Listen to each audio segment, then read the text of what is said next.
This is our 1-minute warning. Please go ahead and grab your drinks and make your way to your tables. Please go ahead and make your way to your tables.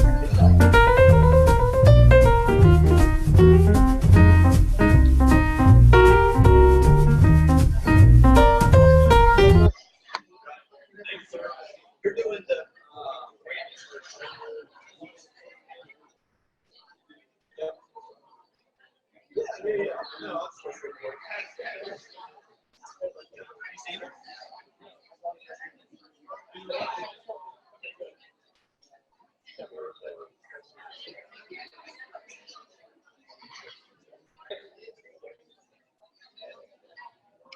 All right, if everyone can please make their way to their seats, we're going to go ahead and get started. We're 2 minutes over the top of the hour, or the middle of the hour, as it were.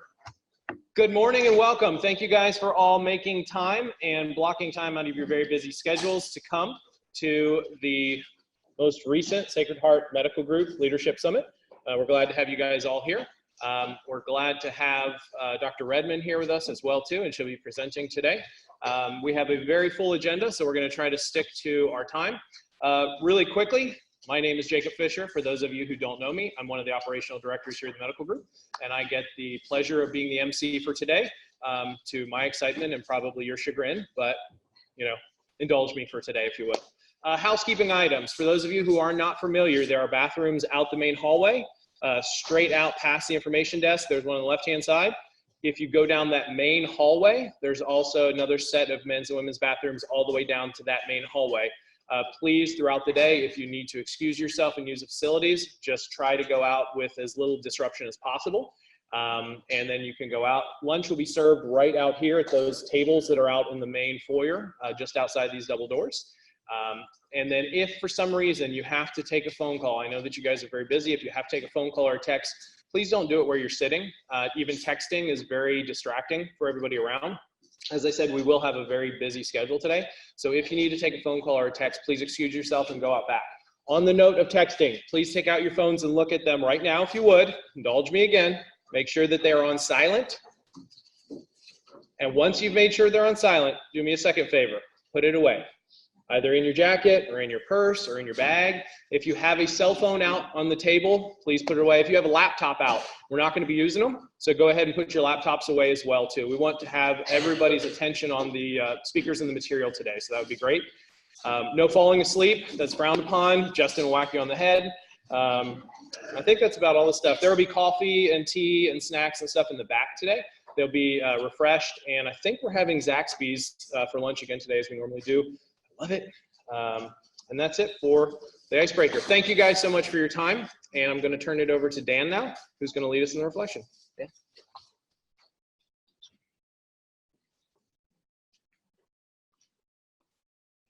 Yes, that's not a misprint. I'm over at the OBGYN clinic in Destin. Besides two of our male physicians, I'm the only other male in there. So before I get started with today's reflection, I just wanted to take a moment to thank Elena Clark for inviting me here today to be part of today's events, especially since I've only been with the organization 6 months, and I still feel like I'm trying to navigate my way through the system. So I appreciate being asked to be here. I also wanted to thank Sue Dale. I don't know if she's here today, but I want to thank her for giving that reflection yesterday at the safety huddle. Those who didn't hear the reflection, it was based on a very touching article from 9/11. And as a veteran, I was at 15 miles away at the Pentagon, and it just meant a lot to hear that and to know what people went through that day. So I just wanted to thank you for that article and that prayer. So thank you, Sue. I also want to remind everybody to keep Anita Sue Godwin in their prayers and thoughts. She's still recovering from a car accident she had last week. So with that said, Elena mentioned that this month's value is based around wisdom, so I thought it would be beneficial to give a quick definition of the word. It's simply defined as the quality of having experience, knowledge, and good judgment. So when I looked to try to find something about wisdom, I thought, I was Googling it and trying to find some great thing I could tell this smart crowd out here today. So I found one that I thought actually applies to what we are here for. And it says, by 3 methods we may learn wisdom. First, by reflection. which is the noblest. Second, by imitation, which is the easiest. And third, by experience, which is the bitterest. So I know that the team that's put this agenda together today hope that we become a little bit wiser as we reflect on what we learned today. So let's have a great summit, and thank you for your time.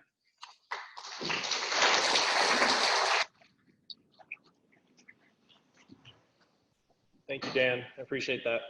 Before we go into the icebreaker, we want to do what we normally do and recognize new leaders to the group. So if you are a new leader and this is your first leadership summit, please go ahead and stand up. We're going to have some mic runners run around. And what we want you to do is introduce yourself to the group, say your name, where you're working, and how long you've been with the organization. And we have mic runners. Okay. So we have a couple folks here. And if this is your first, please go ahead and stand up and introduce yourself. It won't be that painful, I promise. Good morning. My name is Kia, and I am at the Davis Highway Internal Medicine and Weight Management Clinic. I have been for 3 weeks.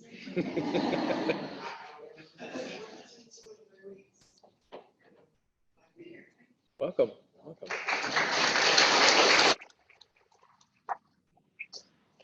Good morning, everyone. My name is Chai.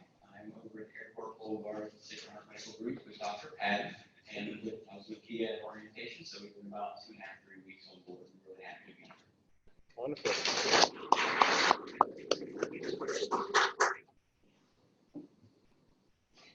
I'm Kayla, and I'm over in Fort Walton with Dr. Thomas, and I've been enrolled for about 3 weeks as well.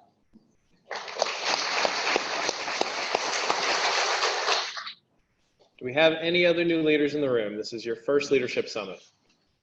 It's okay if you do, because I know some of you won't stand because Dan didn't stand his first time. And so second time we had to embarrass him, but he's a good sport about it. All right, any more? All right, seeing no new leaders, I'm going to ask David Lockard to come up for our icebreaker. Sure, can I get actual handheld mic because I need to be animated while I do this. But first, I have an amazing announcement.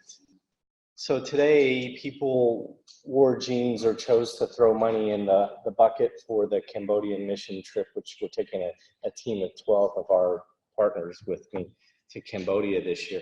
We raised $370. I am very grateful.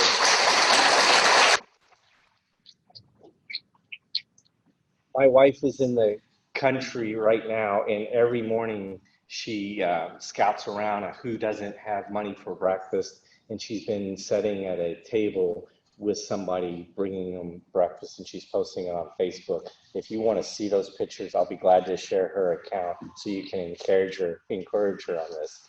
So I'm going to do something. I'm a dreamer. I'm an introverted person that has bizarre dreams. And I'm an artistic person. I have no natural talent. Like, I learned to play the guitar. If you saw the opening scene of Steve Martin in the movie The Jerk, if I don't have my metronome and a ruler upside the head, I cannot. But I'm going to be artistic today. My mother was a gifted painter. She would sell paintings in Jackson Square so we could make ends meet. So she was really gifted. So today, the dream that I had last night is a painting that she painted and instilled on me. Unfortunately, it's interactive. So I'm going to need props, and you're going to be the prop, and you're going to be uncomfortable with what I'm going to make you do. I'm warning you, but I'm going to do it with grace, kindness, and fun.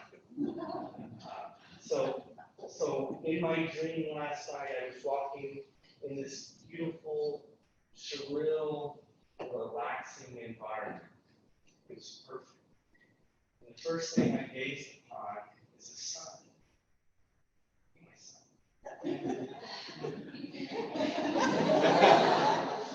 So my son on this walk, my back's to you, is sort of, I'm sorry, but my son was like over in this corner, right? Glowing My sun was glowing down on me, like, bling, bling. Because my sun is warm and beautiful, and it has this beautiful infectious smile. Please be infectious. Now, every time I say the word sun, you have to.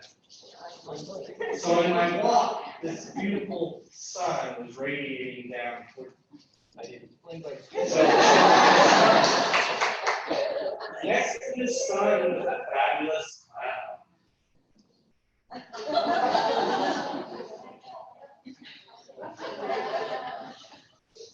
So the sun was peeked through the cloud. But my cloud's weird. Because I see animals. So sometimes the cloud's doing this. Sometimes the cloud's doing that.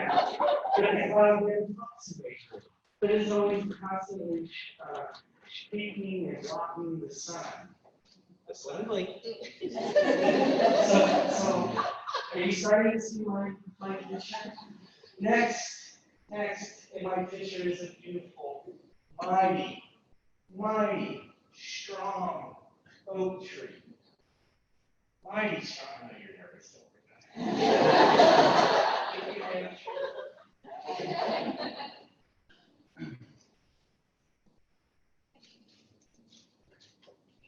My oak tree is about right here in this painting. And it's strong. The sun is giving it shine. The cloud is interfering with the trees. Guess what else is in my wackadoodle dream? The wind. The wind. I need a wind. Kia's going to be my wind. Kia has no clue. Kia and I go back 8 years. She's an amazing person. The wind is sort of unique because you have the sun. You have the tree. And you have the wind that goes, oh, puff, puff. And then we have a raccoon.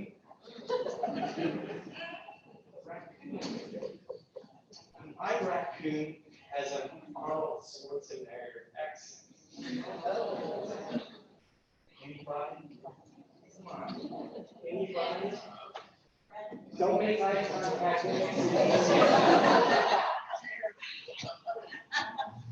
So Rocky the raccoon, right? No. Okay, so you're just going to do this. Hey, Adrian. I'm Rocky. You know. So we got my sun. We got my cloud. We got a tree. We got the raccoon. Hey, Adrian. Hey, Adrian. Where's the wind at? That is an empty wind. My mom actually made money in cards. I need to make money on this picture. When we live in Florida, we have panthers. Did you know that? They have a vicious roar. Did you know that? They're scary. And in my dream, they're even scarier. Come on. I got you. You made my contact. This is my panther. I need a new dream. So this is my panther. My panther goes roar. No, let me hear your panther. Say it again. Roar. My panther actually goes. I don't know why, but it's my dream. Okay, but you guys are really animated. My picture, the sun. This was a weird one. It's medically induced. A mighty tree. Panther. That's why you could do one of these. All right, also in this tree is a rainbow. I love rainbows. rainbows in the Cambodian belief. When somebody passes away, they believe your spirit comes. If you don't get to enlighten, you believe if you're good, you become a rainbow in which you're welcome and smile down. That's what it's on. Why? You might rainbow. I'm gonna put you on stage.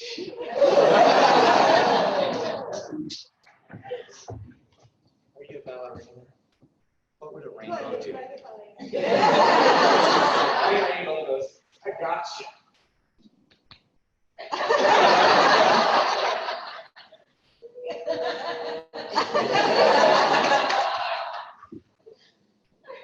Okay, learn physical, and this was a suggestion from my mentor friend, Laura. She said, you know, with Laura, babe, you gotta have a fish. I don't have a pond in my dream, but I got a fish. Who wants to be a fish? Huh? Who?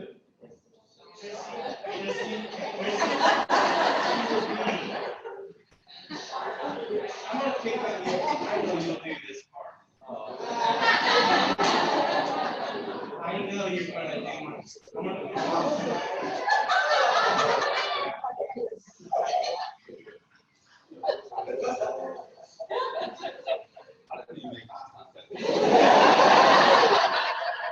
Which is so more for me than anybody else. You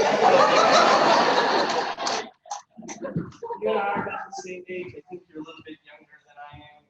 There was a dance when we were kids. Oh. We would flop on the ground. Are you feel comfortable doing that?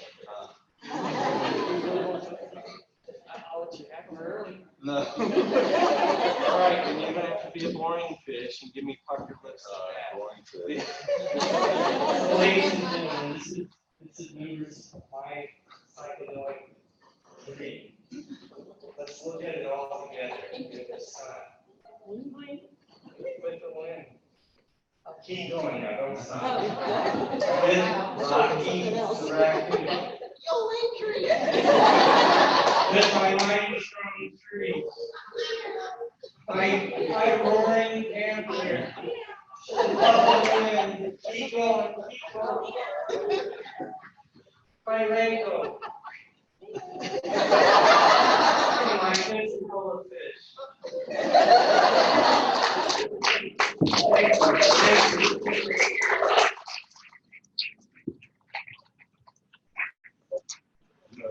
So, so this is actually one of my first exercises. If you truly know me, and I've said this to you many times, I'm an introvert, so like after the day, I have to wash all and all off me, I'm done. This is one of my therapist actions that they made me do as a young kid to get to be able to be around people. So thank you for allowing me.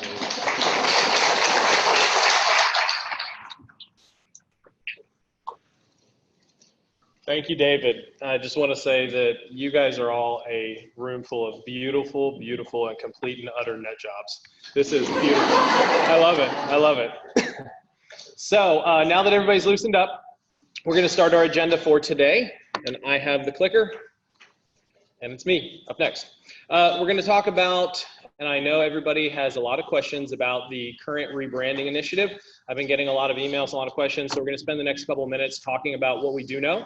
And kind of some high-level overviews, and then we'll open it up for questions. I'll just go ahead and say that if you don't get all your questions answered or in today at this, grab me at a break, ask me, text me, call me, email me after the fact. I'll make sure that you get your answer. And I do have some follow-up from the last one where I gave, and there were some questions, so I'll have that at the end of the presentation. So just as a refresher for the naming conventions, the legal entity name will still be Sacred Heart Health System, Inc.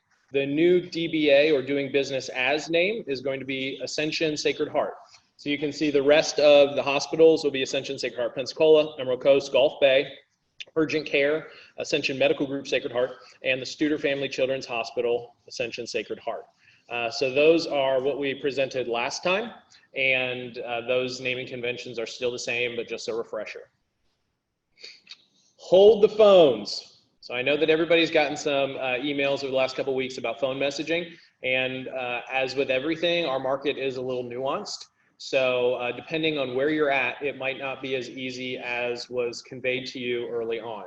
So before you change your call trees, please reach out to your director. If you've already changed your call tree, don't panic, but reach out to your director and let them know what you've done and make sure that they're okay with it. Some of you have already reached out to your director and me to make sure that everything is fine. And if you are one of those people, you're good to go.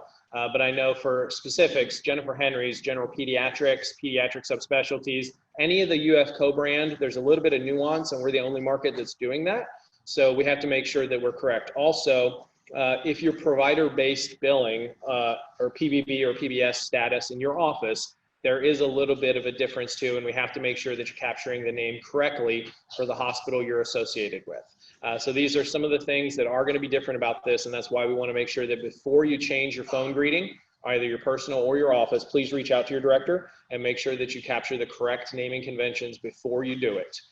Or if you've already done it, go run by them to make sure that you capture the correct one. As you can see, in general, the greeting should start with Ascension Medical Group Sacred Heart, then the clinic identifier, specialty location, et cetera, et cetera. That's a general rule. And like I said, there are some exceptions with provider-based and with pediatrics and any of the peds subspecialty. So reach out to your directors. They'll have more about that. Signage, interior and exterior. So here we have a listing of the dates. So the Emerald Coast and the Emerald Coast area will be the first ones to start. They started on 9/9, and it's about a 4 to 5 week install. So this is exterior signs and interior signs of your locations. There will be 2 different companies that will be doing interior and exterior. So they should have already come by a couple months ago to take the interior looks and the pictures, and Justin and I have been proving brand books for the last couple months. So if something is not correct when they install it, don't panic, they can correct it. If they come out and they weren't planning on putting a small nameplate somewhere, but you really need it, that's okay to tell them that, hey, we really need this, and they'll come back to us, make sure it's fine. But there are going to be those things, and we anticipate that there will be those things. So if something is not 100% correct when they get up there, that's okay. We can fix it. That's one of the reasons why they're going to continue doing this process over a multi-week date frame. So Pensacola area will start on 10/7, and they anticipate about 6 weeks-ish to complete. And that's all the hospitals, all the clinic locations, everything in the Pensacola MSA. Bay and Gulf areas will start on 11/4, and then it'll be about 4 to 5 weeks to complete all of those. Again, that's interior and exterior. So we'll go realistically through the end of the year because there will be cleanup even on the ones that start earlier, like I said, with the things that were missed or incorrect or whatever. So there will be a little bit of cleanup. So anticipate that they'll be completing the signs through the end of this calendar year. Any questions about the dates? Lab coats. So this is one where I do need everyone's help in this room. So we communicated out that there would be a process for ordering lab coats, though we weren't sure what it was. We now have the information. So here's what you need to know. And all these slides will be sent out at the end of the day and placed on JAM, I believe, so that if they need the slides, SharePoint. So placed on SharePoint. So if you guys need these, and if you need the specifics, reach out to me and I'll email you the specifics. But you'll need to gather for all of your providers that you're over, the names of the providers, the credentials, whether they be MD, DO, ARNP, ODD, whatever it is of their provider. Make sure you have the name, the credentials, the coat type. So we're going to be limited to 3 types. We'll have men's, a women's, and a unisex coat type. They're all going to be Cherokee Core Stretch. So that is the approved brand for the lab coats, just like the brand that was chosen for the scrubs. So these would be Cherokee Core Stretch lab coats as well in a men's, women's, or unisex size. And in the actual size, they have double extra small through 5XL. They also have petite through extra tall.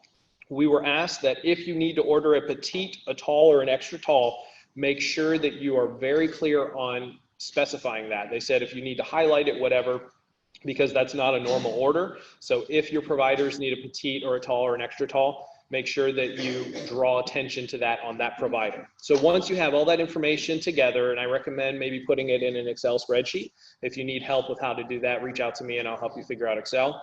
But put that all so that you have everything where you need it. We are then going to have a link sent out to you. So they're doing this all through a Staples pop-up shop. They're going to build a specific Staples pop-up shop just for this lab coat order.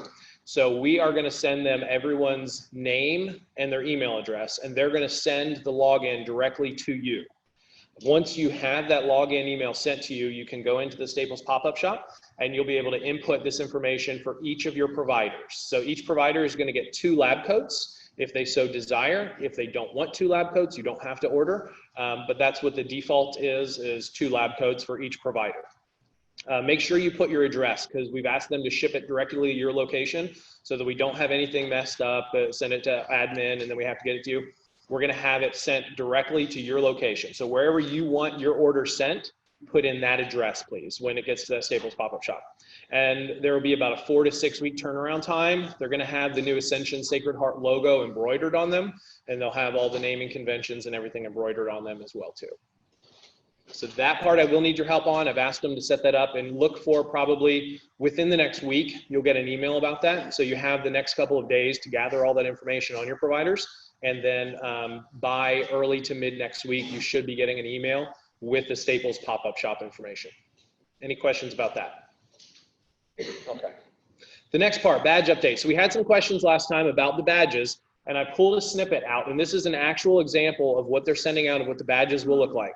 So we anticipate the badges will be here the first week of October. The actual vendor that was being used was down in Delray Beach, and they had to shut down operations for the hurricane when they thought they were coming through. So that pushed it back about 2.5 weeks, but they're back up and running now. So they anticipate by the first week of October, possibly sooner, but by the first week of October, we should have all the badges here. The badges are going to be sent to the main badging department.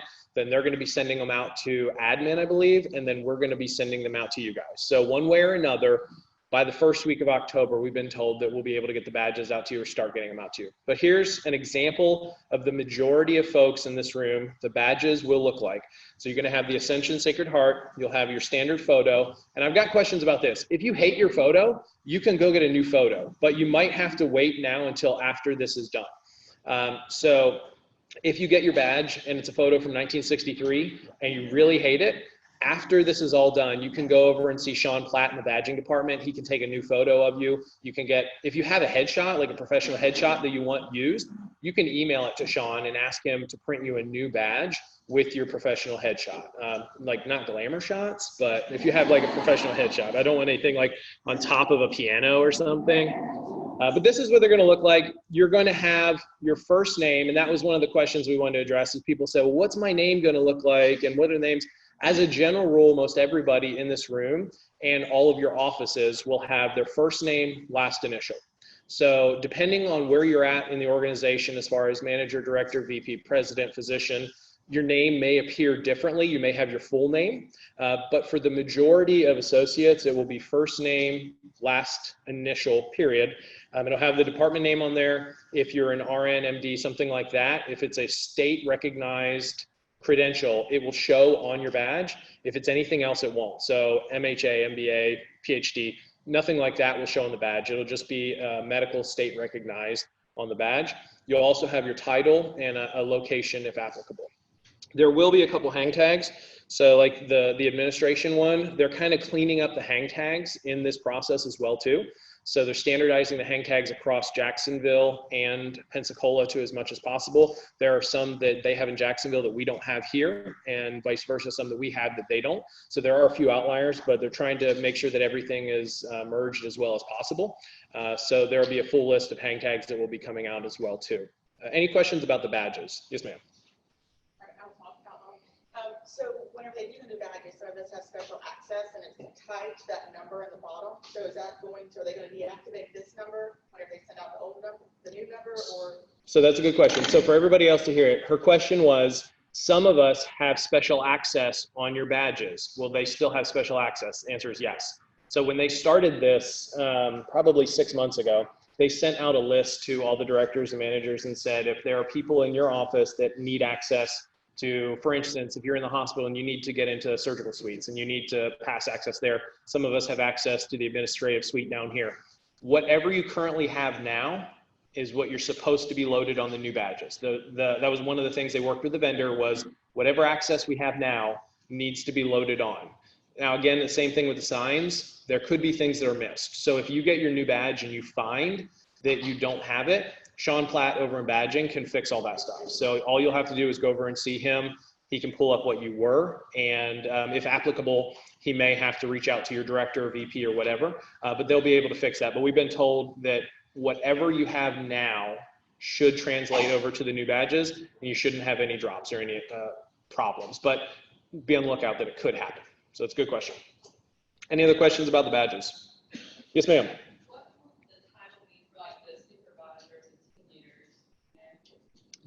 So the question was, what will the title be for supervisors and team leaders? That I don't know exactly, because I know that they're still in transition on some of the naming conventions. I anticipate that it's what the new naming conventions will be that have been rolled out. So whatever it shows in your Chronos, whatever your position shows in Chronos, that's probably what will be printed on. Any other questions about badges? What about the employee numbers for badges? Will those transfer? The employee numbers, I don't believe that they're going to have employee numbers on the badges, on the new ones, because they're not shown here. Again, I snipped out what is the normal patient-facing associate, because they're separating it based off tiers in the organization and also patient-facing versus non-patient-facing. So this is one of the patient-facing associates, and it doesn't show on here, so I anticipate that they will not be on there. They will probably be on the back, because there was another picture that showed the back. So if you look at the back of your cards now, you've got a barcode, you've got some other stuff. You're not going to have the core values and the other things on here. You will have a small barcode, and you'll have a series of numbers. So I anticipate that that's where they're going to put your associate ID number on the back of the new ones. It's a good question, though. Yes, ma'am. How can we anticipate getting the badges? Is it going to come the entire office, like in your office, in box, or are they going to come in a couple at a time? More than likely, what we're going to try to do is get your entire office to you at one time. So whether that's be to give it to your director and the director brings it to you, or to inter-office it in an inter-office envelope, we're going to try to make sure that we get each department at a time. We've been told that we're going to get the entire medical group shipment broken down by that. And so if we don't, we'll figure out a way to get it to you. But our anticipation is that we will send you your entire department's badges, and then you as the team leader, supervisor, charge nurse, whatever, will be responsible for making sure that you give out the new badges and collect the old badges as well. That's a great question. Any other questions? Yes, ma'am. What do you want us to do with the old badges? So the old badges, I believe, and I'll follow up about this as well too, but I believe that the old badges, they're going to want sent back in so that they can destroy them. They don't want excess badges for security reasons floating around. So collect the old badges, hand out the new badges, and I believe that they'll be sent back in and destroyed or recycled. Any other questions about badges? And this was just to follow up. The question was asked at the last one, and here it is just again to restate. As a general rule, first name, last initial, and again, depending on what your role is, it may appear different. Any questions before we wrap this portion of it? If you have any questions after the fact, or it's a question you didn't feel comfortable asking in the full group, please feel free to reach out. Here's my office number.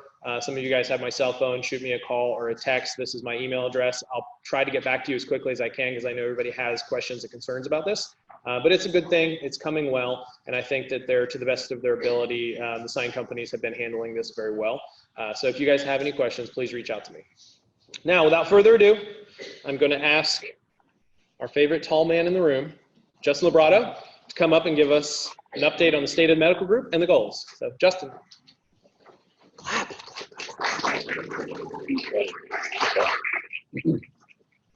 Morning, how y'all doing?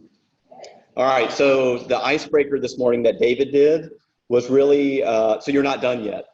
So the people that were part of that, during my presentation, I'm gonna point to you, and you're gonna have to help me. So we'll just start with slide 1 right now. Rocky? All right, perfect. All right, so actually we didn't plan that out. So for my leader evaluations that we did a couple of weeks ago, everyone on my leadership team this year, I gave purple boxing gloves too. So this is actually the gloves that you see signed. That's my team that signed them. But what we did is on the left glove, we wrote the accomplishments that we all did for fiscal year 19. And these are things we should be very proud of. The first one, of course, is beating budget by $7+ million. That's absolutely amazing.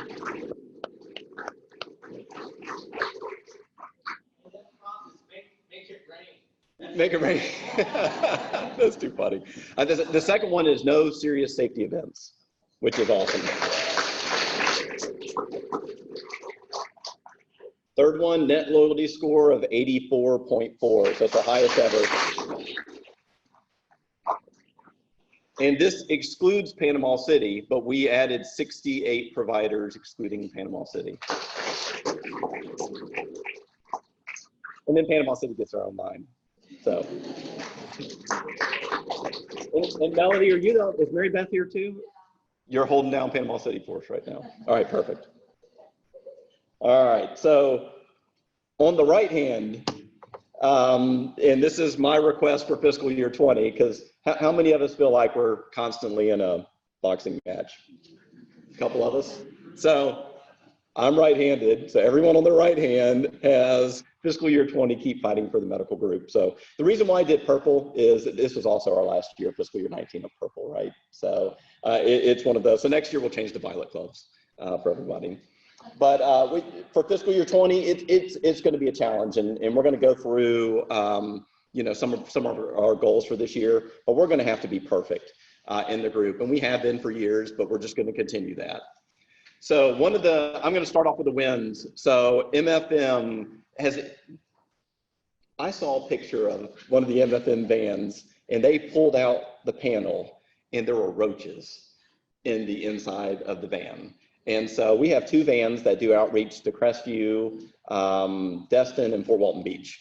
And they both have 200,000 miles. And one of them, we had associates that were loading up an ultrasound machine and driving to those places, and there were roaches in the van. So not anymore. So we've got this, and Sue Dell did this with a group. The cake says it's a van. Like it's a boy, it's a girl, it's a van. That's very creative by Sue. We're also, the X-ray, is Anita here? Oh, you're right up front. So the X-ray in Crestview, I learned it's from the 80s. From the 80s. So we're getting a new X-ray in Crestview, thank goodness. And then at the Pace Urgent Care, I believe this was an ortho X-ray that was many years old that we transferred over. And is Brenda around here? Oh, there she is. So it's been down a little bit, right? Yeah. So these are things that we really needed. And this is the first year that we've actually got, we requested 4 things, we got all 4, which is very nice. So another win. Now, did Valerie slip out? There. Where is she at? Oh, Valerie, come up to the front. Come on up.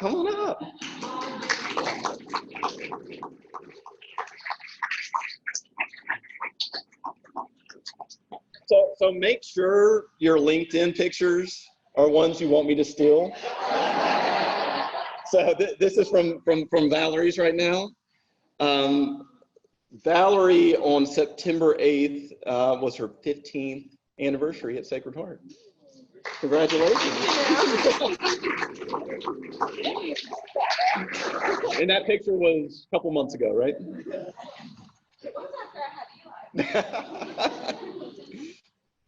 All right, so I need it again. Rocky? All right, so in Panama City, we want to thank MedExcel, because in Panama City, we opened up the new ortho office on Highway 98. And we know in Panama City, there was a lot of damage, and then there was a lot of construction, and there were a lot of animals sealed within the buildings.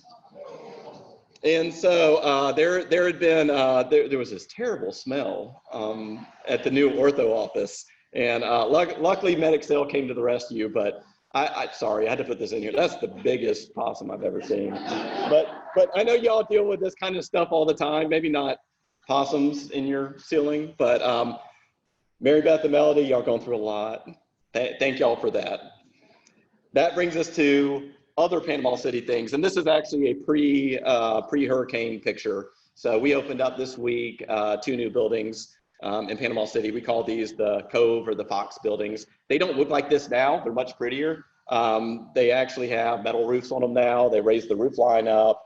But the team in Panama City, this is the 3rd and 4th building that we've opened up. So I think we're finally at where we were 11 months ago in Panama City as far as space, which is great. The beds for the hospital are about to come online, but the Panama City team, it's been tough. Animals, new construction, but thank you for everything that y'all done for us so far. All right, so if your office wore football jerseys, raise your hand. All right, so about 3/4, that's good. So I put this one up, Dora sent this to me, so I have a lot of pictures. But she sent me, I think she said 6 Seminoles and a Gator, I think is what she sent me. So I put this here because you know my daughter's at Florida State, but this is one of the things that we want to figure out. It's a fun thing to do, and we've done this every year with football jerseys. I think Jennifer's brought it up for Halloween and Christmas and that kind of stuff. We can figure that out. If y'all want to do something fun, we'll do something fun. Just don't do something for your office without us all doing it. We want to join in and do that also. All right, so this was actually a picture that I got last night from Storm Geo. So no joke, it changed this morning, thank goodness. This morning is not even coming into the Gulf. But the reason why, so last night when I was putting the slides together, I was like, great. We were planning for a hurricane 2 weeks ago. Luckily, it didn't come here. This one's not going to come here either as of right now, based on the morning report. But I'm glad, I shouldn't say I'm glad. We've been through a lot. We've been through ice storms. We've been through hurricanes. We've been through all those. And I think we're a well-oiled machine when it comes to tropical weather or disasters. So I know call trees are up to date. We expect business through you as usual through the weekend. But if anything changes, I've got your number from the call tree, and we'll keep you posted. But this is a win, definitely, is a lack of the tropical weather that we've had so far. Physician surveys. So all of your physicians, they're emailing me. They think this is spam right now. So they got an email from Sperduto. They forget they took the survey last year through Sperduto. But every week they're going to get an email, and it's going to have a unique code for them. And this is the physician engagement survey. This is the 70 questions that we ask them just to see how we're doing. And they have the entire month of September to do it. But just make sure that your physicians know, ask them, have you done the physician survey yet? It's in your email. It's in your Ascension email box. We only had 52%, I believe, last year completed. So we want to get about 75% because we want to get we want these to be, real results. And then I'll bring those to you guys to see and to all of our physician leaders. All right, so this is a win and a challenge all together. So one of our big priorities for fiscal year 20 is going to be growth. And that number was 98, actually it was 95 at 5 o'clock last night. And then at 6 o'clock, it was 98. And then after a meeting with Brad and the neurology team this morning, it's up to 99. But we have the most searches active of any of the Ascension medical groups. And you can't read all of this, but this is the Pensacola page. And then you've got the Destin and the Panama City and the Port St. Joe, nurse practitioners and PAs. We're going to grow. We continue to grow. We're building new locations. But I'm bringing this up because our recruitment team is going to grow, and they're going to need your help too. Because to get 98 providers in, that means you're probably bringing 3 to 4 times that number of people here, right? To make sure you have that match. So if Valerie or Julie reach out to you, please help them because we want to get the best candidates in. We just don't want to take the first one. We're not going to take that warm body. It's going to be a good fit. So earlier this week, I was in Jacksonville. Dr. Redmond was in Jacksonville, and I spent 2 days there, and then yesterday by the phone. We had another peer review. So last time we had a peer review, it was focused on expenses. This one's not. This one's built on growing, which is nice. So one thing that we figured out is with that 98 searches, now 99 searches, is we need more help for Julie and Valerie. So that's going to be one of our priorities is to get that. Yeah, there you go. Exactly. Valerie didn't clap. One of the other things is volume. So of course, new physicians will get us volume, but just making sure you know, we minimize the no-shows. We keep our schedules as full as we can. If you need any help with that, let us know. But right now our volume is right at budget, which it was a very challenging budget that we set for fiscal year 20. We had $3 million of improvements that we put in that budget, which is great. So through 2 months, our volume's right on, but we will not hit our budget each month going forward unless our volume is right on or better. So keep focusing on that. Y'all should be very proud of this. So the one expense thing that comes up, which is we're doing really good, is overtime. And overtime, it's most of the other entities are above 2%. We're running at 1.5. Let's just keep on a run rate there. So you can see 1.41 in July, 1.65 in August. It's averaging right there out at 1.5. Let's just keep it there. So y'all are doing a great job. And then we're going to talk about this a little bit more for the fiscal year 20 goals is continuity of care and looking at opportunities by clinic. So the medical groups are doing well. The Pensacola Hospital is really struggling. And we have got to do everything we can to help them out. Continuity of care is a great way to do it. You know, if it's always patient preference, but if we can send to someone within the Sacred Heart network, just think of your Smart Health network, right? So if they're friendly or they're employed, that's, and it's, you know, it's best for the patients, send it to our group because that's going to help the hospital. I met with the new hospital president, Dawn. She's here.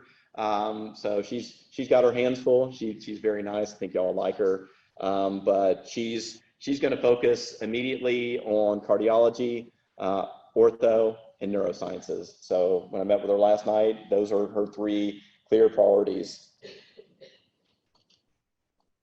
So jump into goals. So we talked about growth. That was the conversation in Jacksonville. And here's kind of some of the details underneath that. So primary care growth, 2.5% unique patient growth. And we are looking to sign a lot of additional primary care providers. But like I said, this is also for our established group. AMG virtual visits growth. How many of y'all, if you can't get a patient in or someone ask you on a weekend how they can get care, does anybody here refer them to our virtual care option? Please raise your hand. It's okay. See, I haven't used it. So, but this is going to be one of the focuses for AMG. They're going to have it in time where our doctors can be the providers within this virtual visits. So right now we don't have the volume to do that in the Pensacola side, but it says to be determined. But I expect this, even if this goal is a 50% increase, that might be a couple hundred, right? Because the virtual visits are pretty low right now. Cardiology growth, 4% increase in new patient office visits. Last year, that was 20%. We actually did 20%. So we know we can't do that again. So let's 26, sorry, and then Destin, averaging out, right? So 26, that's amazing. So 4%, we're going to have to add some additional providers to do that. And I didn't expect Kristen here because how's your toe? Did you break it? Torn ligament. That's great. I'm sorry. I got a text from her this morning. I'm not going to make it. OBGYN growth. So we are adding new providers because we have to. All of our OBGYNs here in the Pensacola market are at the 90th percentile plus. And everyone, I mean, I've had two of my kids were delivered by Sontag. But the birth target in Pensacola is 4,300 births for this year. We're actually on track for that through 2 months, which is great, but we know we're going to have to add additional help to get there. And then we also know in Destin, the level 2 NICU is going to be opening up there. So that's going to be, we've got to help support that. Quality. So, and I just picked the fiscal year 20 goals. These are two areas that AMG is really wanting us to focus on, asthma and COPD. And it's for both of those eliminating preventable admissions by 6%. And then the other categories, right? We have our growth, we have our quality. So net loyalty score, we're 84.4. We want to be above 85. We are actually, are we still above 85? Last report I saw, we were above 85. Maybe, is Melissa here? Yeah, we were right around 86. 86. So maybe I should raise that to 86. Yeah. 85. We'll keep it 85. That's amazing. That is absolutely amazing for a net loyalty score.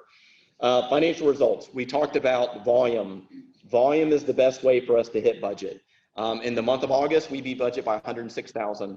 We are behind 688,000 for 2 months, but it's one-time things that none of us in this room can control. There's two things. There was an accounting adjustment for something that was over accrued for in the pediatric specialties by about 500,000 in June. So they had to adjust it in July.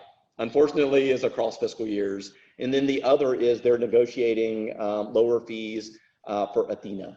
And that's about $200,000, and we haven't got that yet. So those two one-time adjustments are things we can't control, but the things we can control, we're doing it. The staffing, the volume, but keep doing it. And volume's always the best way to get there. So continuity of care, we talked about a little bit earlier. We're at 65%. We were at 50% the year before. So, and 75 is a target. I mean, maybe in some areas, like if you're located next to a hospital, maybe your target should be 90, right? If you're in Crestview, maybe your target should be 60. It all depends on where you're at. So we've got to look at this by location. And I've said this many times, continuity care is not just a primary care responsibility. It is also the specialist identifying where they need to be. We know there's certain specialties that need to be in Destin, in Crestview, in Panama City. And we don't, what's that? Milestone, yes, definitely Milestone.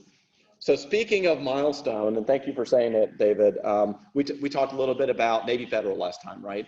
So Navy Federal, or you'll hear the company they're working with, Centivo. I'm going to slip out at 10 o'clock, me and David, to have coffee with them. But Samantha Trout, David, Laura, Vince, all met with them this week. And I just want to tell them thank you, because we've got probably a 90+% chance that we're going to be that preferred healthcare provider for Navy Federal, which is awesome. So thank you guys. So back to continuity of care. I just have one thing to ask of you guys right now.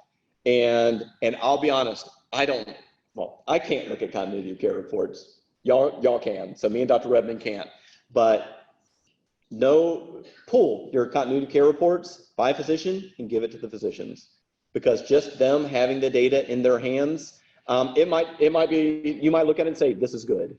You might say, oh, look, all of your general surgery patients are going to Baptist. So just pull your reports, know what they say, and get them in front of the physicians. If you can do that for me in the next month, that would be huge. I can tell you, just getting the data in front of the physicians is going to change the results. And I know Deborah and a bunch of the, I keep calling them liaisons, are going to help you with this too. So if you don't know how to do it, Deborah, can you help them? Okay. Okay, perfect. All right. So I've got 5 minutes. So any questions that anyone has? I will never answer any uniform questions going forward, though. Any rumors? Like freestanding EDs going up everywhere, right? 2, 3 in the VAR now. So yes, ma'am.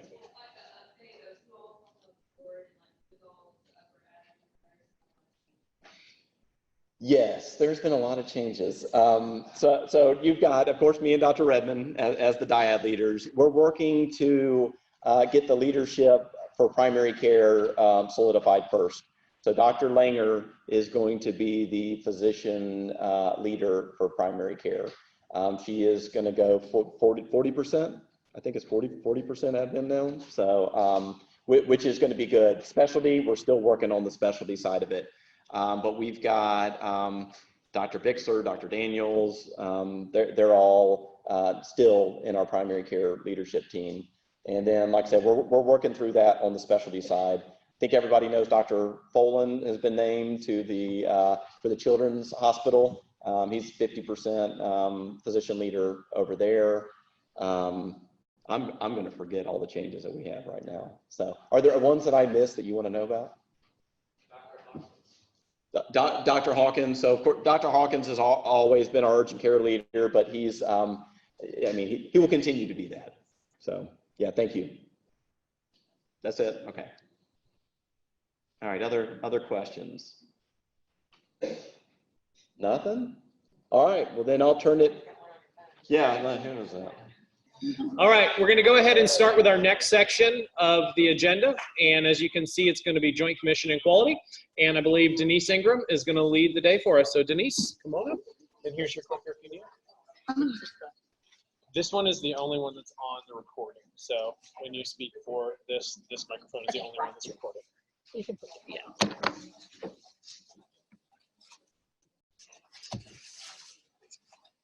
Good morning, everybody. Okay, we are going to talk a little bit about the Joint Commission, but we really want to just say safety survey. Because what this, we're going to call this safety survey, not Joint Commission survey. You guys are all the captain of your ships. You are in charge of your office. You are to take charge and help your office through this journey, because it is a journey. You can race alone as the leader, or you can have everybody in your office engaged and help train them and provide them answers in comfort. A lot of it is just comfort. You want your staff to be comfortable. The surveyor is going to talk to the staff. The surveyor is not going to talk to you. So have people you know are experts in what they're doing and help them be comfortable answering the questions. Don't freak out. We're good. We've been getting ready. This is one of your helpers that you can use to help question staff. Okay. You have your coworkers that can help do surveys, mock surveys with you. We have the Friday feedback, so there's questions on that you can use. You have your safety coaches, which were trained to do environment of care. Use your safety coaches to walk around your office and help get your office ready. It will also, the more you engage your staff, the easier it's going to be for everybody in your office. If you choose, you can make a 90-minute action box. What that is every title in your office, so every employee title has a list of jobs to do. So when we know that the Joint Commission has walked in, you can go to your box, you can hand out your cards, and you don't have to worry about names. It's by title. That person will have something to do. Nobody gets confused, and everybody has something to do to participate, which calms everybody down. Or you can play games. I mean, like Julie, games, example of games, Julie. Here we go. So who is ready for a quality and safety Joint Commission survey? Yay! Oh, y'all can do better than that. Yes! So as our handy assistant here, mock tracer Denise, told us, we had some resources. Everyone has gotten these books. We have extra ones in the back you can pick up during the break or at lunchtime if you need to. We also sent out a brochure. I'm sure y'all put on your daily management boards and talk to your staff. I've got a few extra ones, but check your emails or let me know. We can email some more of these out. Good little short question answers. And so think of this while we're playing our Joint Commission Jeopardy game. And I'll tell you real quick how it's going to be played because we don't have a lot of time. There's 31 questions. And I've got some of our handy assistants here to help us. We have some mic runners. We have got Joint Commission Jackie. She's going to have the mic. And then also we have got Standard of Practice Shannon, better known as SR010203. Woo! Then what's going to happen is Recommendation Rhonda is going to pull a lucky contestant name out of our basket. And yes, you will be put on the spot, just like if a Joint Commission surveyor is there. So once your name is pulled, you are going to stand up. You are going to pick one of our categories. And just like Jeopardy, it's a little bit different, but it's just played kind of like Jeopardy, where you're going to ask a category, you're going to pick an amount, and then we're going to give you a question. You're going to shout out the answer. If you don't know the answer, you're only going to get 30 seconds. You can ask the people at your table. So you can phone a friend. I know that's a whole different game, but phone a friend at your table and have them help you. All right. So we are going to go ahead and start the game. So our categories for today, of course, are the Joint Commission. The next one is patient safety, followed by infection control, environment of care, medications, and national patient safety goals. So once you get your answer correct, our friends have some prize baskets. We have got Survey Jenny, and we have National Patient Safety Goal Pat. that will come and give you the gold seal of approval of Joint Commission. It may be chocolate on the inside, but that is the prize that you win when you answer the question. All right. So here we go. All right. Recommendation Rhonda, who's our first contestant? So I have everybody that's here's name in this basket. Woo! All right. Who's the lucky one? The first person is Shannon Floyd. All right, stand up, Miss Shannon. Tell me your category and how much money. We got to be fast here, no hesitations. Woo! Stand up, tell me what, and shout it out. Your category and how much.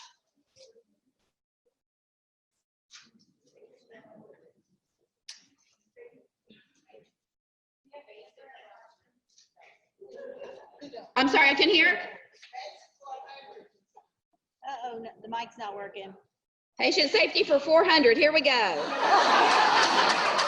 What is a tool for patient handoff communication?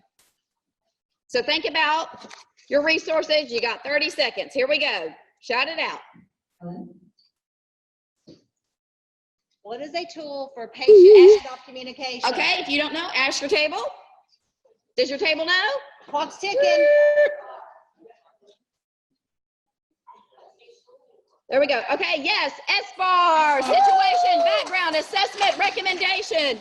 Woo! Okay, our next contestant. Next contestant is Miss Linka Hall. Linka Hall. Category and how much? For 100, here we go, infection control. What are standard precautions? Woohoo! There you go. Infection control precautions are used for all patients. Just assume everything is infected and wipe it down. Yay! With our purple top wipes that are a 2-minute kill time. You got it. Our next contestant is? Mr. Jason McClendon. Woo, Jason, stand up. All right. Category. For 100, here we go. Who does the surveyor want to speak to? Just said this. The Woo, staff. there you go. Well, yes, frontline staff. Oh, okay, next contestant. Shanna Culberson. Shanna. Woohoo. Where's Miss Shanna? Stand up when your name's called so we can find you. This is interactive. What? Medications for 100. Here we go. What are 5 patient medication rights? Woo! Patient rights. So it'll be the right. Just start shouting them out. Right. Correct. Right patient, right medication, right dose, right time, right route. And don't forget to document it, right? If you didn't document it, you might as well not have done it. Okay. I want to say one thing. Yeah. Hey, I want to add one thing. In the medical group situations, the right time is it expired or not? Okay, because you're not going to be like in the hospital. Don't give it expired anything. Nothing expired. And you better check your shelves and make sure Joint Commission doesn't find anything expired in your practice, because trust me, that's the first thing they look for, because they know you're going to fail on that one. They want to find something, right? Okay, next. All right, Diane Stevens. Diane Stevens, you're the next contestant. Woo! Category. All right, patient safety for 100. What is a sentinel event? You don't have to be word for word. Here we go. What is a sentinel event? What would you think that is? All right, phone a friend at the table. What's your best thing? Does anybody know what a sentinel event is? Here's your Anybody in the room? An occurrence, yes, that results in a serious patient harm. Do we want these to happen? Oh, no. So that's why we do everything to prevent it. Does everybody need to know what that is? Yes. So what is a sentinel event? Serious patient harm. We don't want it to happen. We need to know that. It's not a good thing. Okay, next contestant. Gina Williams. Woohoo! I think Miss I Gina, there she is. What category do you want? I know, our runners are getting their exercise. No gym for them. What medications for 300? Here we go. We have got, how often do you check your vaccine medication refrigerator temp? That's easy. Woo! Twice a day. Awesome, twice a day. 2 times a day. Excellent. Before you give the medication. You can't check it too much, but minimum twice a day and log it. If you don't log it right, you didn't do it. Okay. Next contestant. Miss Linda Klink. Oh, Miss Klink. Where's Linda? I saw her earlier today. there she is, Hop on up and make it easy. Wave your hands, hop up and down.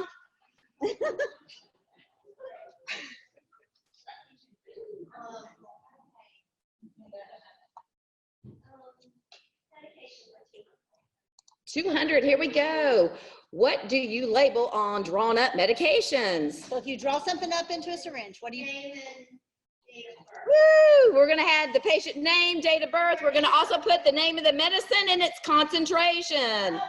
So we know what's in that syringe. Woo! One thing, guys, when you're pulling up a medication, if you've had to use a diluent, that needs to be included on that syringe, what the diluent is. Rocephin and lidocaine, put both drugs in there if it's a mixture. All right. Who knows, you might pass out before you get to the patient room and somebody needs to know what that is. Next contestant. Rachel McFarland. Woo! Miss Rachel! Yay! All right, what category do you want? The Joint Commission Basic 400. For 200. What does HIPAA stand for? We'd already done 100. This is Accountability Act. Yay! Health Information Portability and Accountability Act. Hey guys, that's important too. That's a big question. You need to know what HIPAA, we say that word every day, like 10 times a day. We HIPAA. Make sure you don't, yeah. All right, next contestant. All right, Mr. Charles Fisher. Woo! Charles! Yay, Charles!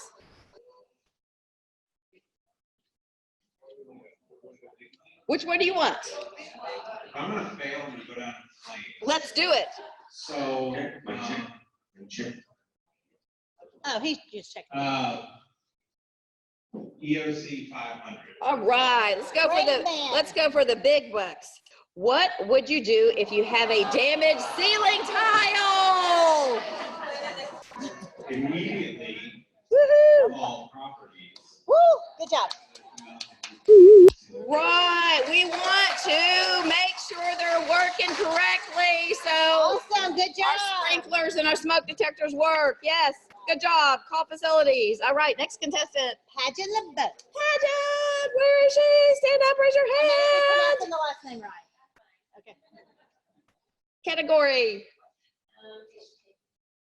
Patient safety 200, here we go. Where are policy and procedures located on the intranet? How you gonna look them up? Policy stat, that's right. You got it, yay, winner. That's a big deal. Joint Commission will come to you and say, ask you to look up a policy, and they're not gonna ask the team leader because the team leader knows where to find that. So in orientation, we teach new orientees exactly where to go to find it. You need to be making sure your staff knows where to find these policies. Okay? Woohoo, awesome. Next contestant. I'm sorry. No, we're good. I laid it down. Here we go. Brenda Delacruz. Brenda, yay, I know I saw Brenda earlier, yay. All right, so national patient safety goals for National Patient Safety, yeah, all the way on the In end. the corner. Where would you look to for guidance on any product, device, or medication? Well, if you got a product or a device, like you're always going to follow the manufacturer's directions. Way to go. Awesome. Always look at the manufacturer's guidelines.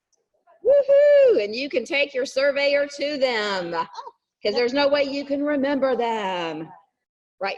Nicole Mobley. Yeah, where's Miss Nicole? Yay! Same table.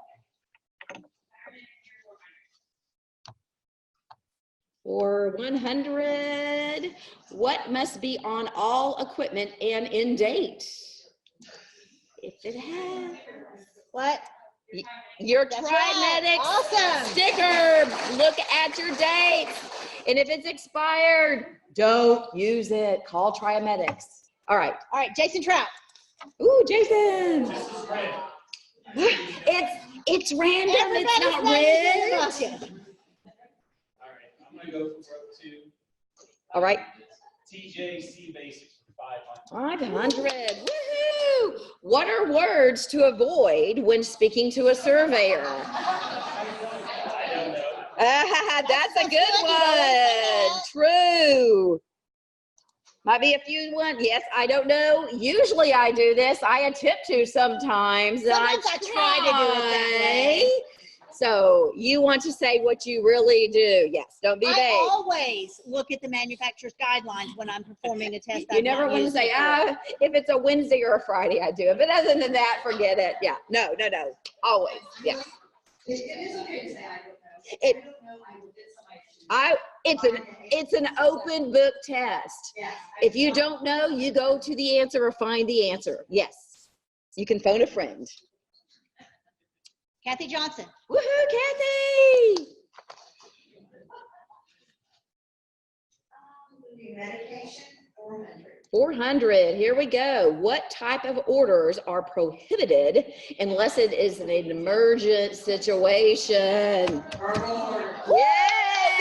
Awesome! Woo! No verbal So orders. the answer is, do your providers use verbal orders? Your answer is never. Only in an emergent situation. Then we document it as a read back verbal order. Yes. Next contestant. Robin Dredden. Ms. Robin. Ooh, that table, we're getting a lot of folks on that one. EOC for 200.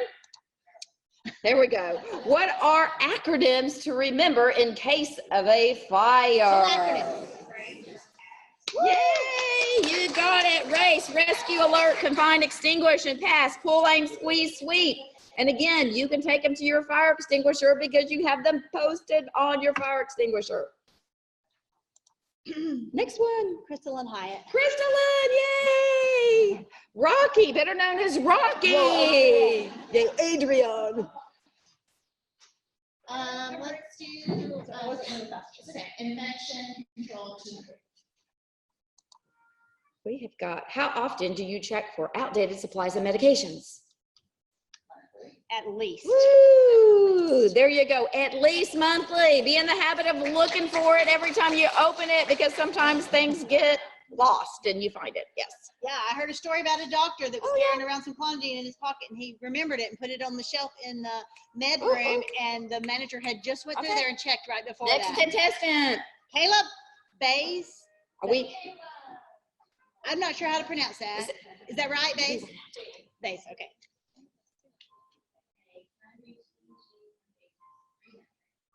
Which one? Well, I'm sorry, what?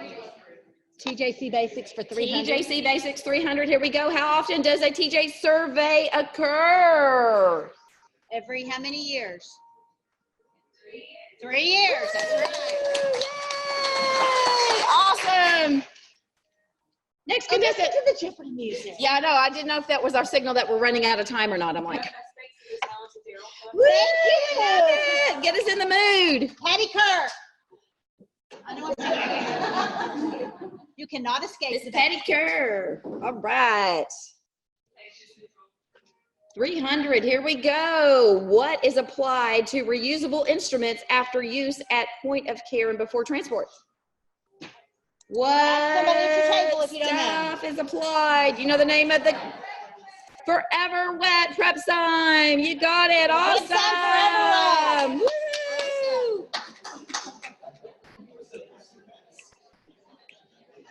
All right, Anita Kennison. Right up here in the front. Woohoo! Right up front. All right. No, safety goals. Yeah. I'm like, where's the category? Okay. What is the purpose of the National Patient Safety Goals?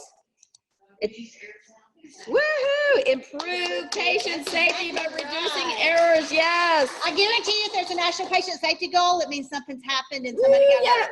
You got it. All right. Next. Sorry. No, we're good. Jamison Kendall. Oh, yes. Awesome. Patient safety for 500. Safety. 500, going for the big bucks here. What are the moments of hand hygiene? When should you use We hand should hygiene? all know this one because we're doing our tracers, we're reporting monthly. 5 moments of hand hygiene. Before you see the patient, after you see the patient, After you've seen a patient? after you touch other surrounding, Yes. after you remove your gloves. Very good after removing your gloves. We forget that one sometimes. Before any antiseptic procedure. You got it. Before touching a patient, aseptic procedures, touching their stuff, removing your gloves. You got it. Woohoo! Good job. That was a hard one. That's why it was good. 500. That was good. Woohoo! Jessica Barker. Oh, do you hear the groans when I say 50? I know. No, this is great. You should be like, yes, they called my name.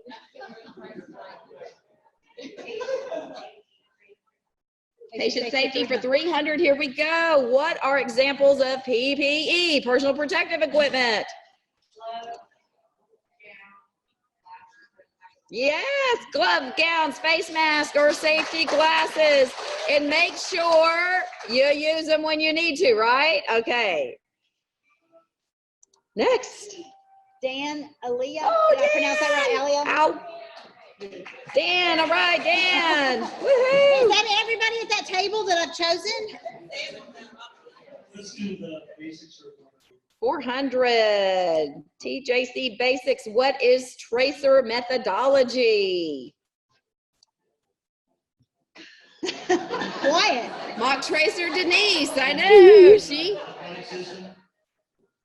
Yes, a surveyor selects a medical record. It is their roadmap to evaluate standard of compliance. So when the Joint Commission surveyor comes in, their method is they select a patient's chart and they follow that chart. Trace it all the way through. To make sure everything was done right. Okay? Make sense? How they end up in your office. Exactly. All right. Woohoo. Kimberly Palmer. Kim Palmer, yay!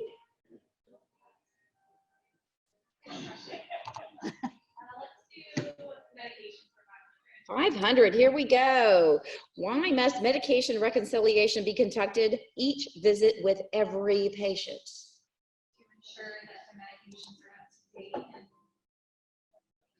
Correct, yes, to verify accurate lists so medication, so drug interactions and duplications can be reduced. We want to make sure we got an accurate list of what they're really on. Kia Roper. Woohoo! Miss Kia. Not picking on the new people at all. 400, infection control. What is the best way to reduce the transmission of infection? Woo! Good job. Awesome! Hand hygiene, hand washing. All right, Kirsten McCurley. Woohoo! Right behind you. I'll do EOC for 300. EOC 300. All right, environmental care for 300. What must be kept secured at all times? Good job. Your medication area, whether it's a cabinet or a room. We don't want anyone getting in there accidentally and taking stuff, right? Lisa Ragg. I think I saw her over here. There she Yes, is. there she is. 400 EOC. What does MSDS, or some people call it the SDS, stand for? Yay! Material safety data sheet. And right, it's on the intranet in many different places. I think like 5 links to it. Joint Commission likes for you to be able to show them where those safety sheets are. Yeah, it works like Google search engine. If you can buy shoes on Google, you can find the MSDS for Santa Claus. Jessica Wheeler. You don't have to stand up. Sorry. Safety goals for 300. Safety goals for 300. What needs to occur before any invasive procedure? I need to verify the site and name the patient. Correct. What's that called?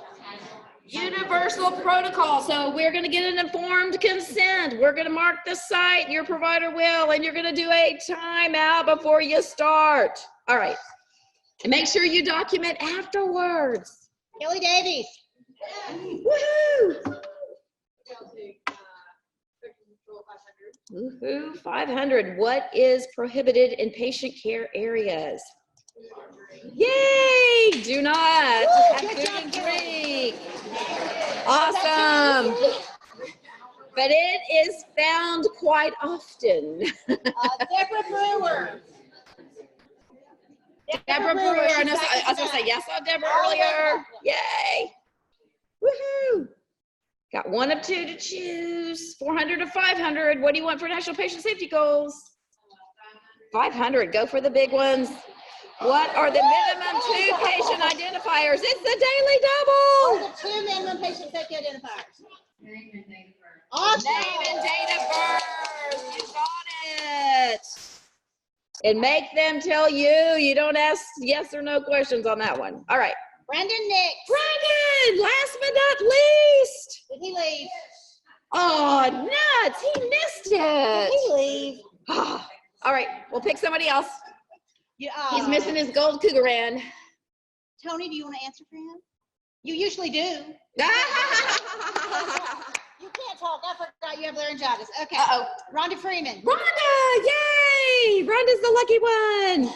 So, Rhonda, for $400 or a gold chocolate cougaran, what is PHQ2, PHQ9, and the PHQA? In general, what are they? Depression screening.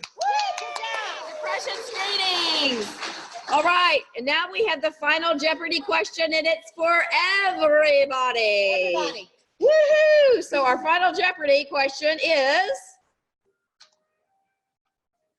well, I thought I had it on here. Come on, work for me. Yes, I know your final Jeopardy. No, we already had that one. So anyhow, I know what it is. Who is responsible for patient safety? Everyone. Yay!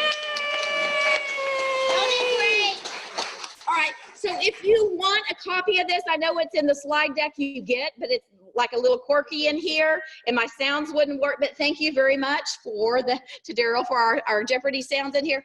I will have a list by the hydration station in the back, and just print your name on here, and I'll email it out to you. So you can go back and you can play it with your staff, like a staff meeting or something. Okay, awesome. Thank y'all, everyone. Appreciate it. Woo-hoo! Thank you to all our lovely contestants. Just so you We're guys being put on the know, spot. this is Janet Sellers. She is our Joint Commission representative in the hospital, so she is also a resource for all of you guys. Awesome. And if you have questions, of course, Miss Janet can you can ask or find one of us during the break. We have on our Joint Commission seal of approval. So come find us and we'll get you the answer. All right. One more round of applause for our Joint Commission team.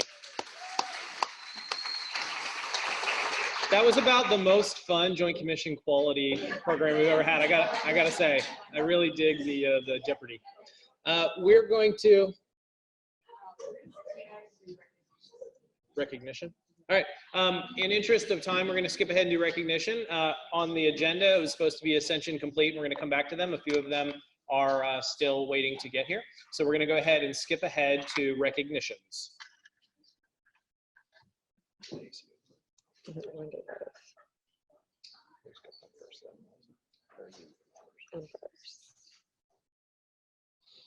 All right, I'm going to turn it over to Laura Bear now. Thank you. All right, so we're running ahead of schedule, which is why we're going to go ahead and cover what we were going to cover after lunch, just for the next few minutes, and then we might get a little bit of a longer lunch break. So I'm Laura Bear. I think I've met most of you here, and what we are wanting to start to do is incorporate recognition on some of the ACO metrics that we've been working very hard on. I know we've done a lot of recognition in other ways, and we want to really focus on a couple of the accountable care organization measures that we have really been focusing on. And so I think I did this maybe at our last meeting. If I do call one of your providers, if you could please stand up and represent them. So the first measure we're recognizing on is screening for depression. And we have seen a slight drop in our depression screening rate. And we know that we are making more tools available, like what we just talked about, the PHQ-2, the PHQ-9, and having those tools available in the freezer pad to really try to make it easier to ask the initial question, and then the provider can carry through with that conversation depending on how the scores look. So our top performers for screening for depression are doing an outstanding job. You can see Andrea Walter at Tiger Point is at 100%. So Natalie. We also have at Tiger Point, Dr. Susan Langer, 98%. Next, Alicia Watson, who is a nurse practitioner with Dr. Daniels. She's at 96%. Next, we have Dr. Wayne Campbell at Crestview with 94%. Anita. Next is Dr. David Zielinski at Destin Medical Park at 94%. Santi.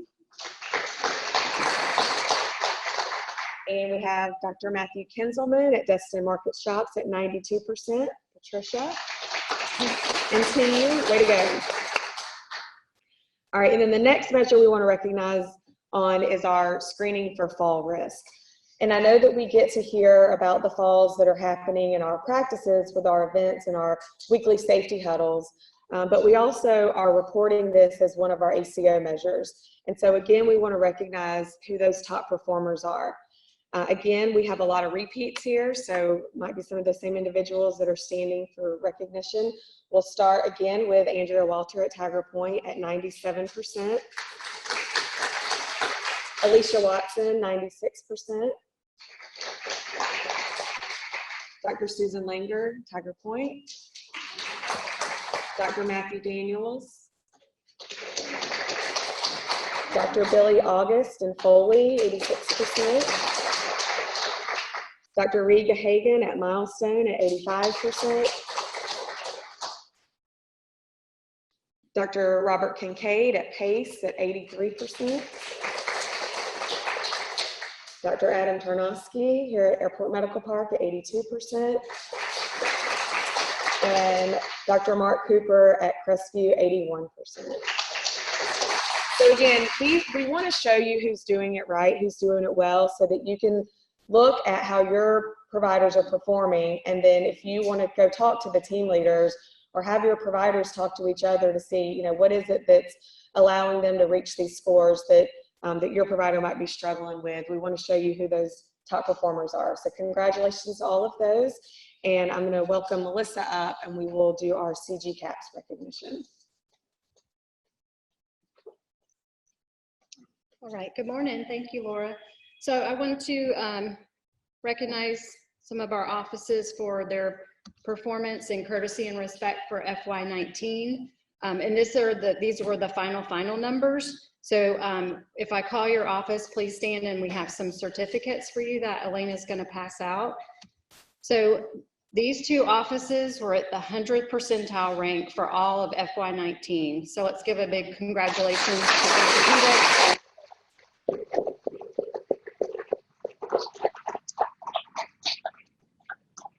Actually, an awesome job. And then we have some other offices that were in the top 20th percentile rank for FY19. Port St. Joe Cardiology, please stand if you're here in the room. Apalachicola, Freeport, yay. Pediatric Nephrology, Pace OB-GYN, Destin ENT, Milestone Pediatrics, Pediatric Oncology and Cardiology, Pace 5 points, Gulf Breeze Primary Care. So great job.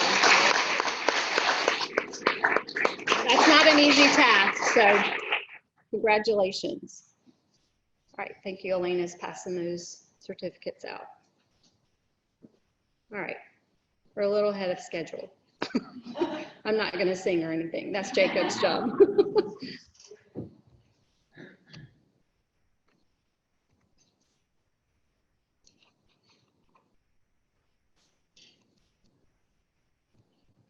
We should have Ascension Complete coming up next, I hope.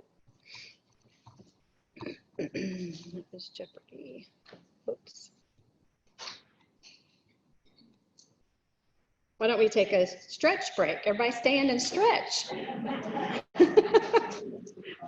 Do the sun and the moon thing again or whatever. Where's David? He's at a meeting. Seriously, you can sing. That's fine, because I don't know what sing.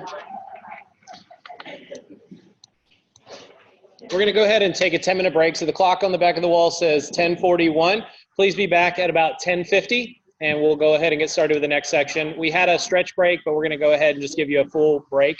So please 10 minutes and be back in here. Thank you, guys. Thank you.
You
guys good to go? I think we're ready. Like mics, is this, do we use one or do we need one? You can whenever you want. So we're recording today's presentation.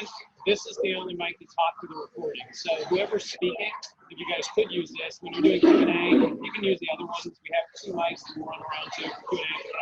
Okay. But for the presentation, anything that wants to be recorded so that other people can watch it has to be on that. It has to be on that mic. Okay. Good deal. All right. If everybody can please go ahead and make their way back to their seats. Please make your way back to your seats. We'll get started with the next portion of our agenda.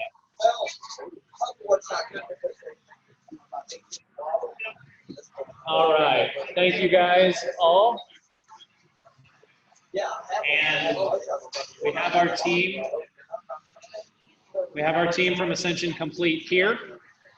And so we're going to go ahead into the next portion of the agenda. And I'm going to ask the team for Ascension Complete to go ahead and take the helm. And please give them your attention for the next 45 minutes to an hour. And I'll turn it over to you, Ben. Thanks very much, Jake.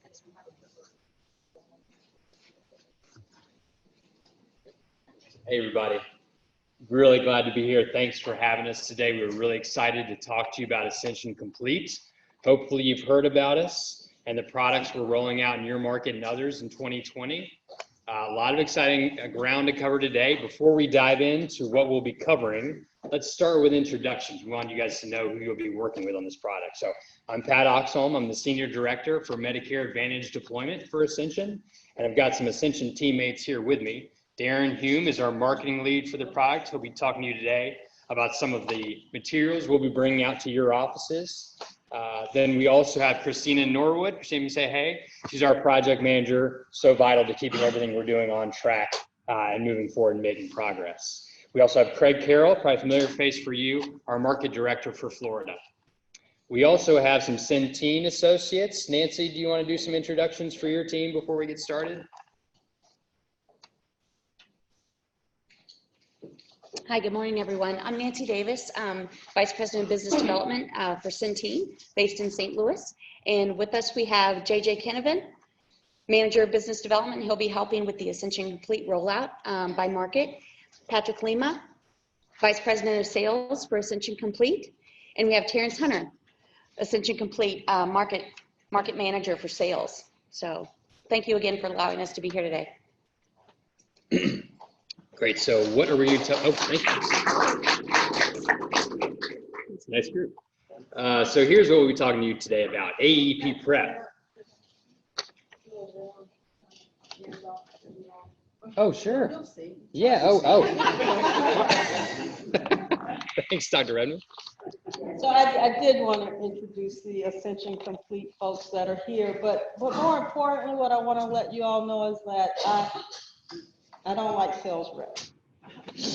And this isn't a sales rep presentation. Ascension Complete is us. And so I want you to go into that, realizing that, because it looks like we're doing some kind of, marketing sales presentation. No, we're about to talk about Ascension Complete, which Ascension is us, right? And so Ascension Complete is our Medicare Advantage product. So I want you all to start out thinking about it that way. And that's all I wanted to say, Patrick. You don't have to be nervous. Thank you, Dr. Redmond. So with those kind words of introduction, no offense to our sales team, here's what we're going to talk to you about today. So we're going to start out with Centene. Who is our partner, Centene? You met some of the folks, but let's learn a little bit more about why we chose them as our partner for this joint venture. Then we'll go into the why. So why are we doing it? What are the benefits of having our own Medicare Advantage plan, a provider-sponsored plan? Then we'll move into the product. So just educate you guys a little bit about what 2 HMOs will be offering in Escambia and Santa Rosa this upcoming AEP period, starting October 1st. And then we'll move into the resources. So what's going to be available to you, our folks who will be interacting with patients who may be asking you questions about the products day to day. Where are your resources? Who's going to help you know what you can and can't say? Then, of course, Q&A. So we've got a Q&A time at the end. If you have a question during the presentation, I know I'm standing behind the podium here, but by all means, raise your hand and we can stop and do a little Q&A live during the presentation. Hopefully it's interactive. That's my goal. So with that, we're going to hear from Centene partners about our partnership and how it came together. Thanks, Pat. So this is just to give you an idea of who your partner is in this Medicare Advantage product. But just like Dr. E said, and I will highlight that again, this is your MA product. This is a provider-sponsored plan. But I just want to give you a little bit of background on why Centene and Ascension decided to partner together. First of all, we're based in St. Louis, which is where Ascension's headquarters are located, even though they have no facilities in Missouri. We're actually neighbors, literally right across the street from each other, our headquarters. And our CEO has been with us over 20 years, and he actually had a very good working relationship with your prior CEO, Tony. And they've always wanted to do something together. So finally, over the last 2 or 3 years, they came up with this concept of an MA plan. Give you an idea of who we are and our size, we've actually only been around since 1984. We started in Milwaukee, Wisconsin, and have grown from there. So I've been with the company 8 years, and at that time we had about 4,500 employees. So in that time, we've grown to 52,000 employees, and we're number 51 on the Fortune 500 company list. We're in 32 states total right now. So that's a combination of Medicaid, Medicare, which is basically the ACA marketplace plan, Medicare, and also correctional health care. So in prison health and also county jails delivering health care directly at that facility. Is it here? It's right here in the mouse. Okay, perfect. Also a little background on the vision. Again, this is a leading payer provider sponsored plan. We've seen over the last few years, whenever you have a provider sponsored MA plan, the growth potential is just unbelievable. So you have a lot of opportunities. Again, this is your network supplemented with some providers where maybe there are gaps. And I think Pat's going to talk a little bit about that later on. Just to give you an idea of the footprint, like I said, we are in 32 states, but together with Ascension, we are in 36 combined markets, and we overlap in 19 of those. So the goal right now is to move into 4 markets, but 3 states for 2020. That is in Florida, Pensacola, and Jacksonville, in Illinois, Chicago, and in Kansas, Wichita. So again, we have to file by county. So I think Pat's going to talk a little bit about Pensacola specifically, because when a member chooses an MA plan, they actually have to live in the county where we filed that product. But there are some providers here who may not be in those counties, but the member can actually seek outside of that county for care. So does that make sense? Yeah. Okay. Right. And again, there are 31 million Medicare Advantage eligibles in these overlapping 36 or 19 markets that we overlap in. So again, you can see the huge potential for your provider-sponsored plan to actually do very well over the next few years. So the goal is, 2020, 4 markets, 3 states, and then 2021 and beyond, just really looking at what markets make sense to go into next. Any overall questions right now? I know we have time at the end. Okay. All right. Thanks, Pat. Yeah, thanks, Nancy. Yes, what I draw from that previous slide, one of the important takeaways is just how expansive that footprint is. So we're doing some new and exciting things here in Pensacola in year 1. You guys are really helping us blaze the trail for future expansions. We want Ascension Complete to be up there with the Uniteds and Humanas and Aetnas of the world in a few years. And because of how just large the 2 organizations are, we really think that's possible. So you guys are helping us build that future here in year 1 in Pensacola. So further on Nancy's point about Escambia and Santa Rosa, we know a lot of you folks are not in those 2 counties. So this is just year 1. We want to expand. And so we will be going into outlying other counties in the future. But year 1, just Escambia and Santa Rosa, those are the counties where a member must reside. So there is, again, potential that someone who's living in those counties may still go out to your offices that are not in those counties, and that's perfectly fine. They just have to live in those 2 counties to be able to enroll in the plan. You want to talk about how it got to be those 2 counties? Yeah, it's so every year insurance plans, and that is what Ascension Complete is. It is our insurance plan. Goes through a pretty complicated process to figure out where we're able to offer a plan by looking at network adequacy. So where do we have the amount of hospital systems and specialists and PCPs that would meet the CMS eligibility standards so that our members could go anywhere they needed to for care, and they wouldn't have to drive a really long time, and that would be not a good experience for anyone. So every year we go through that process, as well as determining where we can afford to offer plans with a certain benefit level.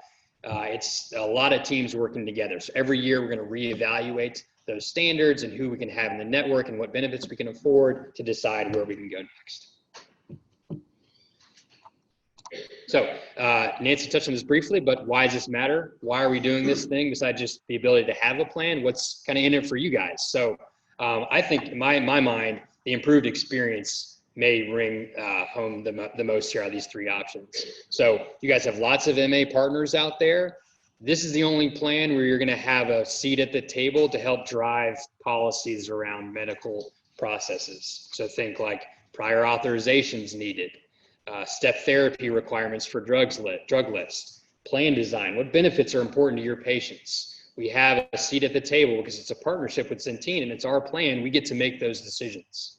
So that, in my mind, may be the point here that hits home the most with you all who are interacting with our patients every day, and why we think this is a great concept and a great plan.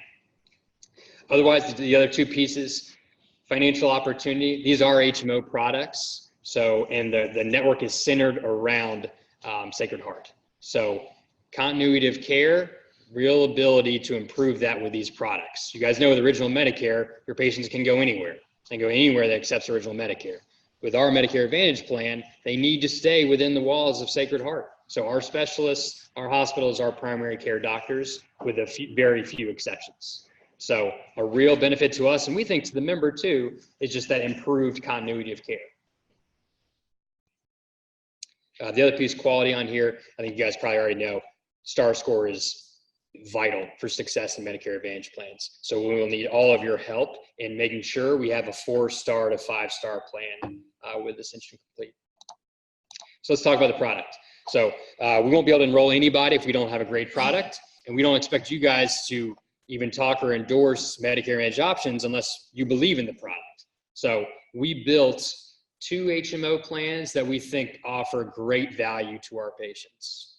So the first one, the Secure plan, think your traditional HMO product. It's got a $0 premium with great benefits like $0 PCP, $0 drugs for maintenance medications for those folks with chronic conditions. We've got dental, vision, hearing, extra benefits, 50 free rides to access planned services if someone's low income doesn't have access to a vehicle.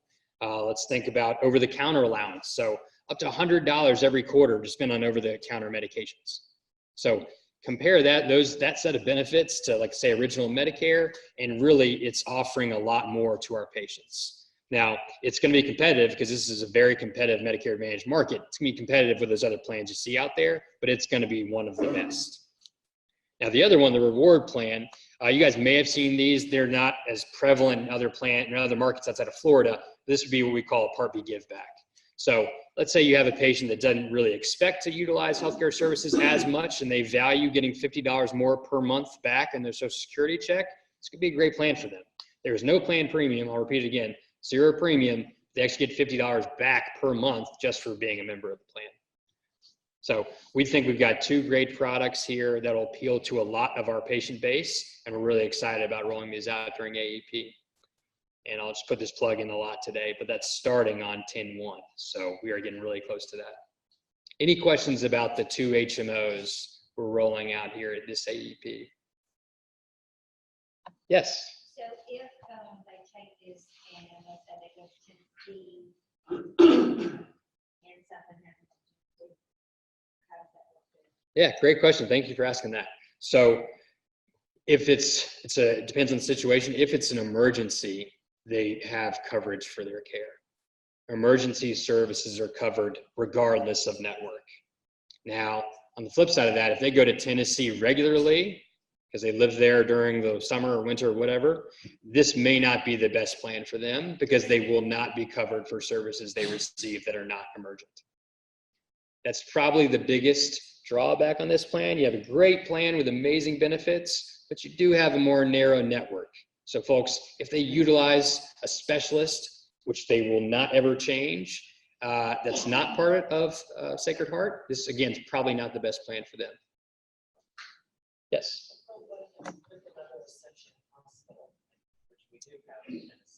Yeah, great question. Wow. You guys came prepared today. So that's a little more complicated. This gets into the complications of billing and payment with a partner like Centene and all the background work that has to go into loading that into their claims platform. The short answer is, in the future, we think that will be an option where a member could access any Ascension facility across the country and be treated as in-network. In year 1, that will not be the case. There's also a bunch of legwork that has to go into negotiations with all those locations for payment rates, et cetera. So it is a very long process. This AEP, they will be able to go, though, to those markets where we're live in 2020. So pretty limited circumstance here, but if a member did go to Chicago regularly, this actually could be a good plan for them because we're offering in Chicago. We're also offering in Jacksonville and Wichita. So pretty limited in year 1, but in the future, that is our goal, to be able to offer that nationwide type coverage. Yes. Are we saying that they have to go to the emergency room if they're out of state? But that's not a true emergency. I would want us to say, hey, you have to go to the ER. Let's connect on that question offline. It gets a little complicated about where the location they have to go and the coverage for it. There's an ability for a member to call in and get access to get those services outside the service area, but I want to give you a complete answer there because it gets a little detailed. Patrick, do we have an understanding yet on how claims are adjudicated from urgent care locations with POS 20? I think that's what it gets down to. I know you don't want to go into it now, but you're really setting the stage. Thank you very much. POS 20, come on. Well, because it gets into the cost-effective care question. And so, and this audience is pretty mature because, you know, they're safe, so they're smart. That's right. So, yeah, I think if there could just be a brief answer, if we know it, on how that would be done. Yeah, I would have to bring in one of the claims team to specifically speak to urgent care adjudication. But I'll put this out there. If you guys have a list of specific claim-specific questions, we can track those down for you. We know the people at our partners who can answer those questions. Yes. I do have some questions. as far as the free transportation, is there a radius limit? Because we do have some patients reside far away, and it's hard to get to it. That's another reason they don't come to the PCP office. So is there a radius determined that they will get that free transportation? There is. Another good question. So Logisticare is our vendor for transportation. 25 miles is the limit. However, one of these, the secure plan has 50 trips listed as the benefit. And they have the ability, if the person's outside the 25-mile radius, they can use 2, like 50 miles it becomes, and it uses 2 one-way trips rather than 25 miles in one, if that makes sense.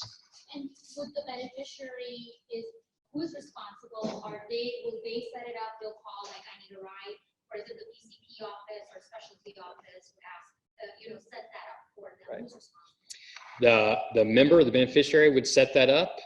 I haven't gone down this path yet, but there may be an ability to provide that option to the physician's offices to call on behalf of the member. We've not finalized that plan. You're actually not the first person to ask that question, so we are actually working to get that option out there.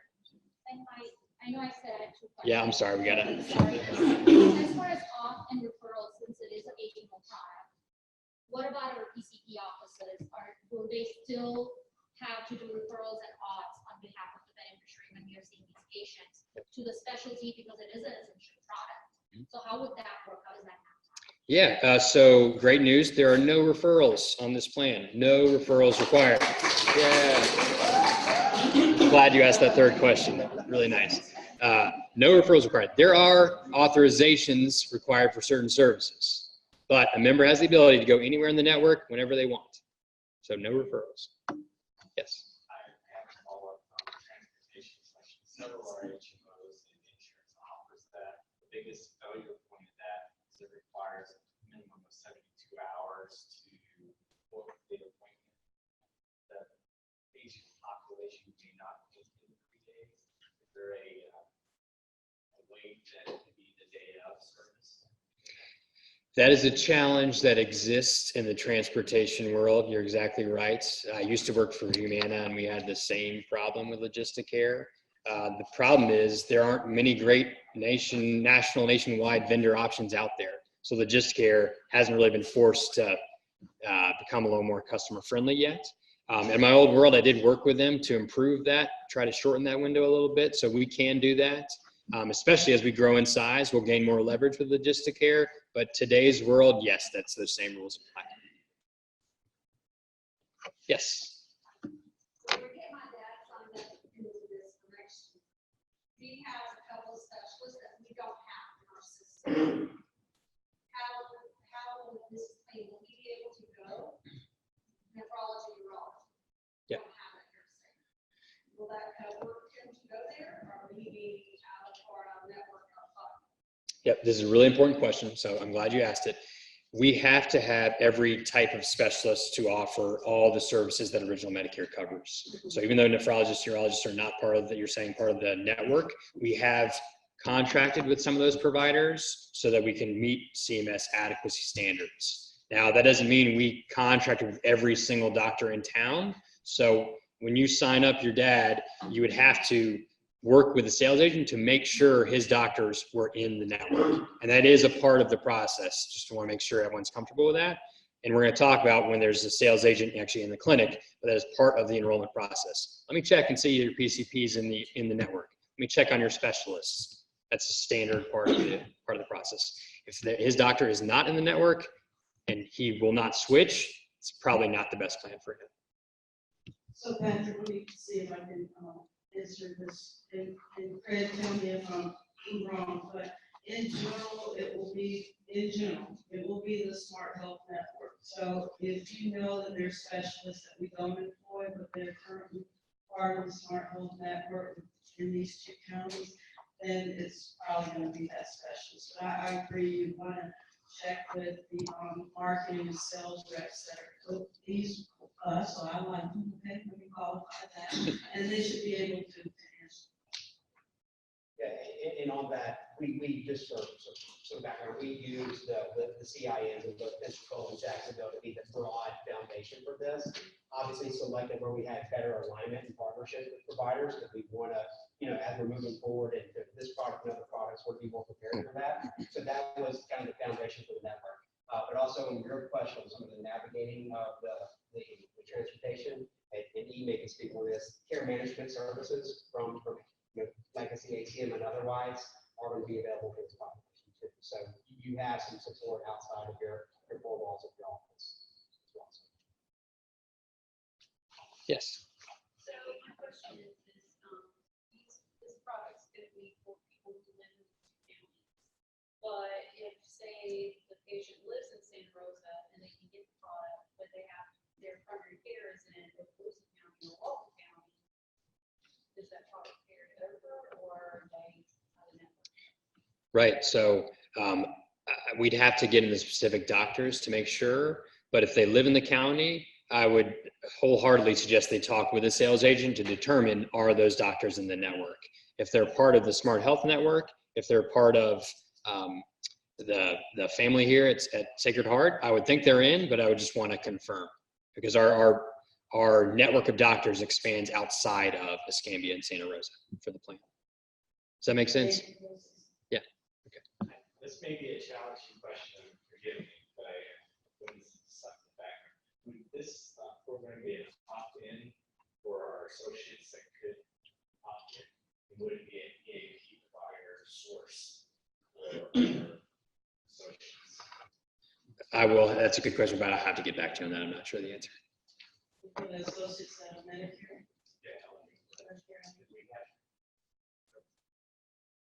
So they can enroll if that's what you're asking, but I think we get into the Medicare, secondary payer and all of that, so I'm not qualified to answer that question.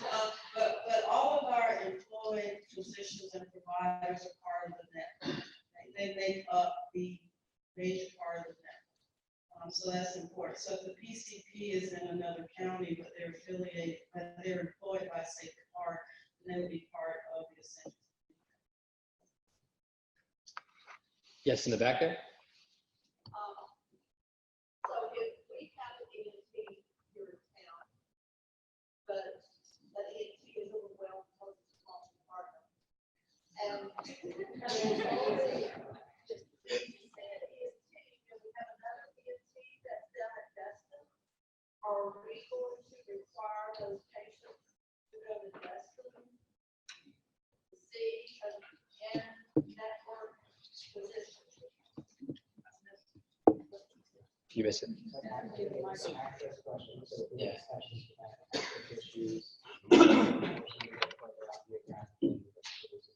Yeah, I think that gets into,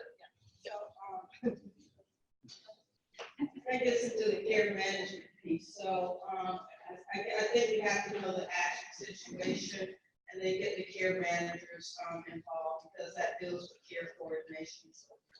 So we will look at that specific incident rather than take the situation, rather than making a broad general. Yeah, forgive me, guys. I'm learning as fast as I can with the geography of Pensacola, but I get a little thrown when you talk specific areas of town. Yes. I think that one kind of revolves around, is there a hardship exception? So if there's a provider that's in network, and there's the only one here in the network, and you can't get in there because booked out 3 months, is there a hardship exception for that, where they go out of the network or something? Right. There is a process to get approval to go outside of the network. The challenge, I think, in my mind, is that's typically driven by the member calling customer service at Centene. So we'll have to get you guys more information about exactly how that process works when your patients run into this issue. So we'll have more to come there, because I can understand it would be challenging for one of your patients to figure that out on their own working with an insurance company. Yes.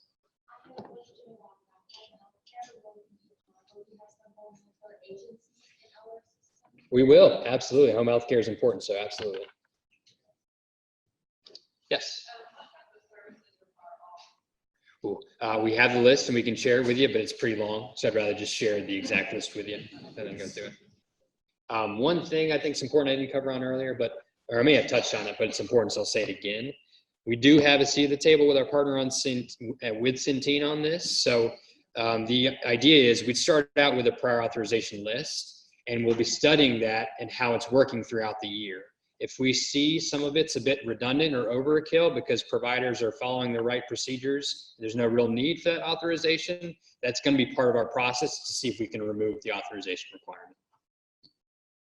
Yes. Authorizations have to be acquired over the phone, or we have websites set up for us to acquire them via online. I will have to get back to you on that. I think phone and fax are obviously options, but I'm not sure about the online portal. Online, yeah. Yep.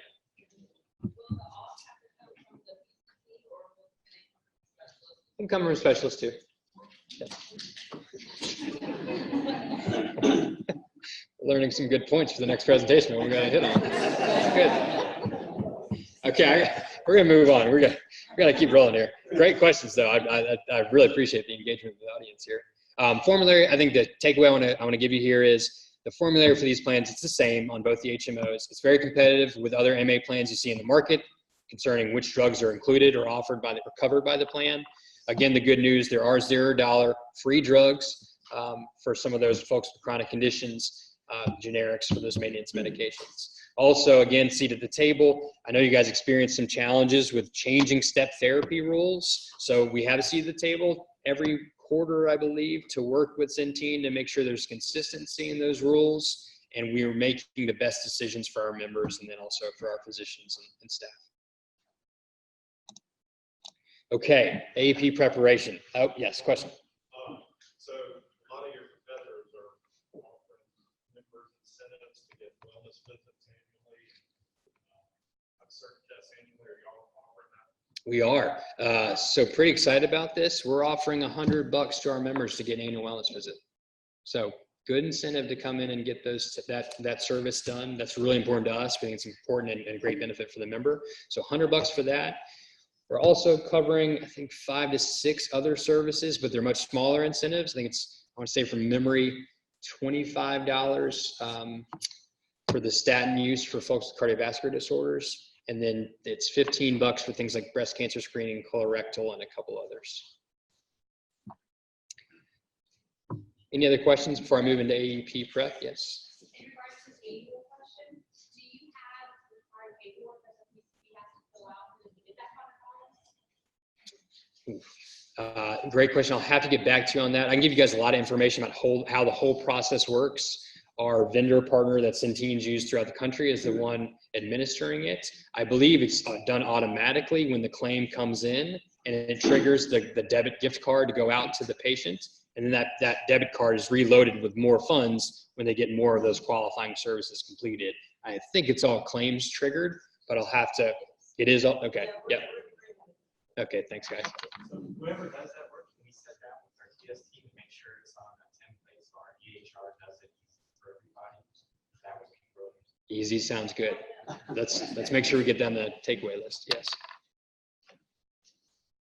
Okay, let's move on along a little bit here. Top 3 goals for this AEP process. Thing I want you to remember about this slide is that nowhere on this slide does it say we want you guys to sell plans. We do not want you to sell plans. Our whole distribution model in the on-site facilities, where we're going to go through later on in the presentation, is all about having you all simply know what resources are there and compliantly guide your patients to go check out those resources. Because we don't want you guys to have to feel responsible for knowing all the plan benefits or steering members to choose one plan over the other. We do not want that. We want you guys to feel comfortable saying, hey, Medicare Advantage has a lot of great options. We'd love for you to talk with one of our sales agents that's out in the lobby today to learn more about those options. Or if the sales agent's not there on site that day, say, hey, there are a lot of resources out there in our Medicare education area. Check those out, please. I think you'll find we have some great options for you. Because the concept is that sales agent doesn't just sell Ascension Complete, they sell all the products that you all accept in your offices. So we really are truly trying to find the right plan for our patients.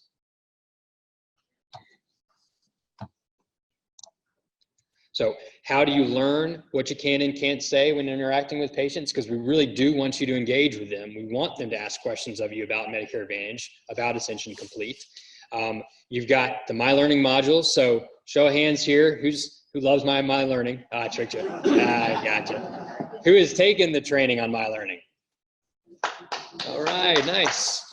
hopefully you guys saw the incentives that we have, the drawings that are going on for that. So first drawing will be after we hit the deadline of Friday. So hopefully you get it done. If you haven't by Friday, so you can get entered in the sweepstakes, that $5,000 vacation package, one winner per ministry. So excited about that. There will be other great prizes too in the following weeks. So really, we just want you guys to make sure you finish it before October 1st. Although if you do finish early, you're eligible for all those prizes. So please finish it early. If you have any questions about something you didn't understand in the content or you think should have been included, we have a slide at the end here with all of our email addresses on it. Please let us know. We want to keep making this training better and better.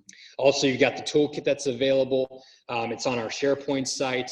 That came out and shared through a cascade that originated from Dr. Graff and came from your leadership. If you haven't seen that cascade and don't know what the toolkit is, please see me later and I can get you connected with all those tools we have listed, because I think they'll be really helpful for you when engaging with patients in the future.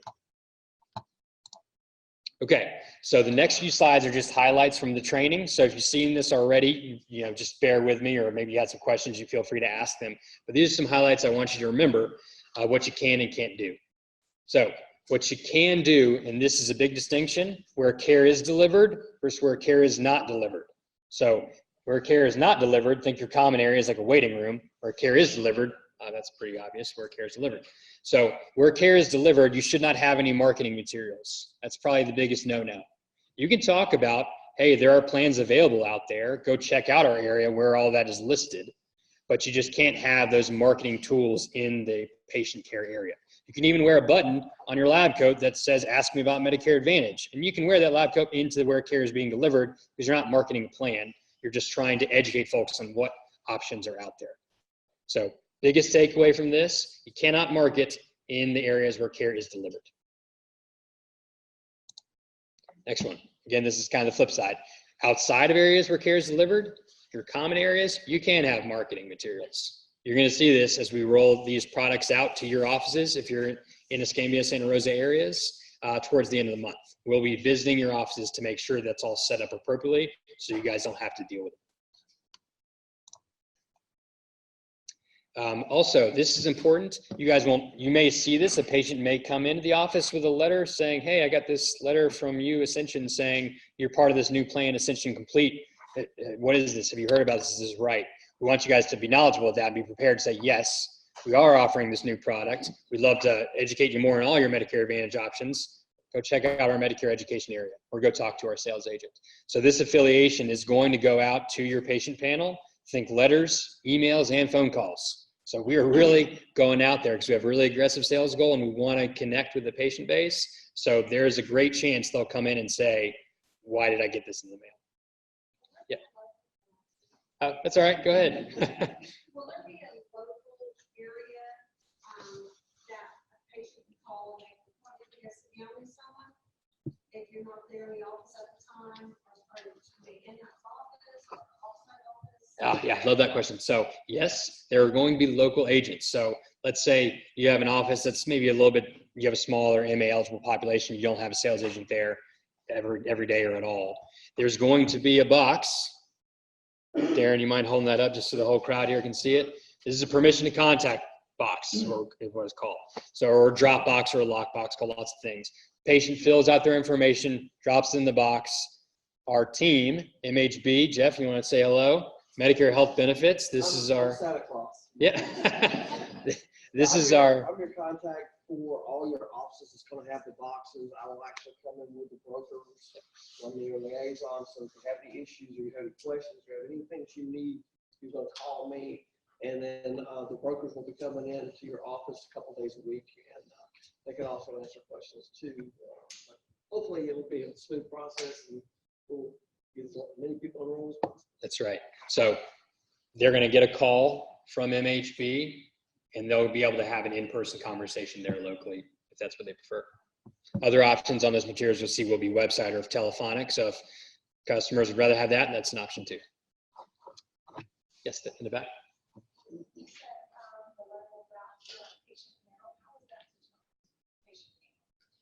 That was a really complicated process, much more complicated than I thought.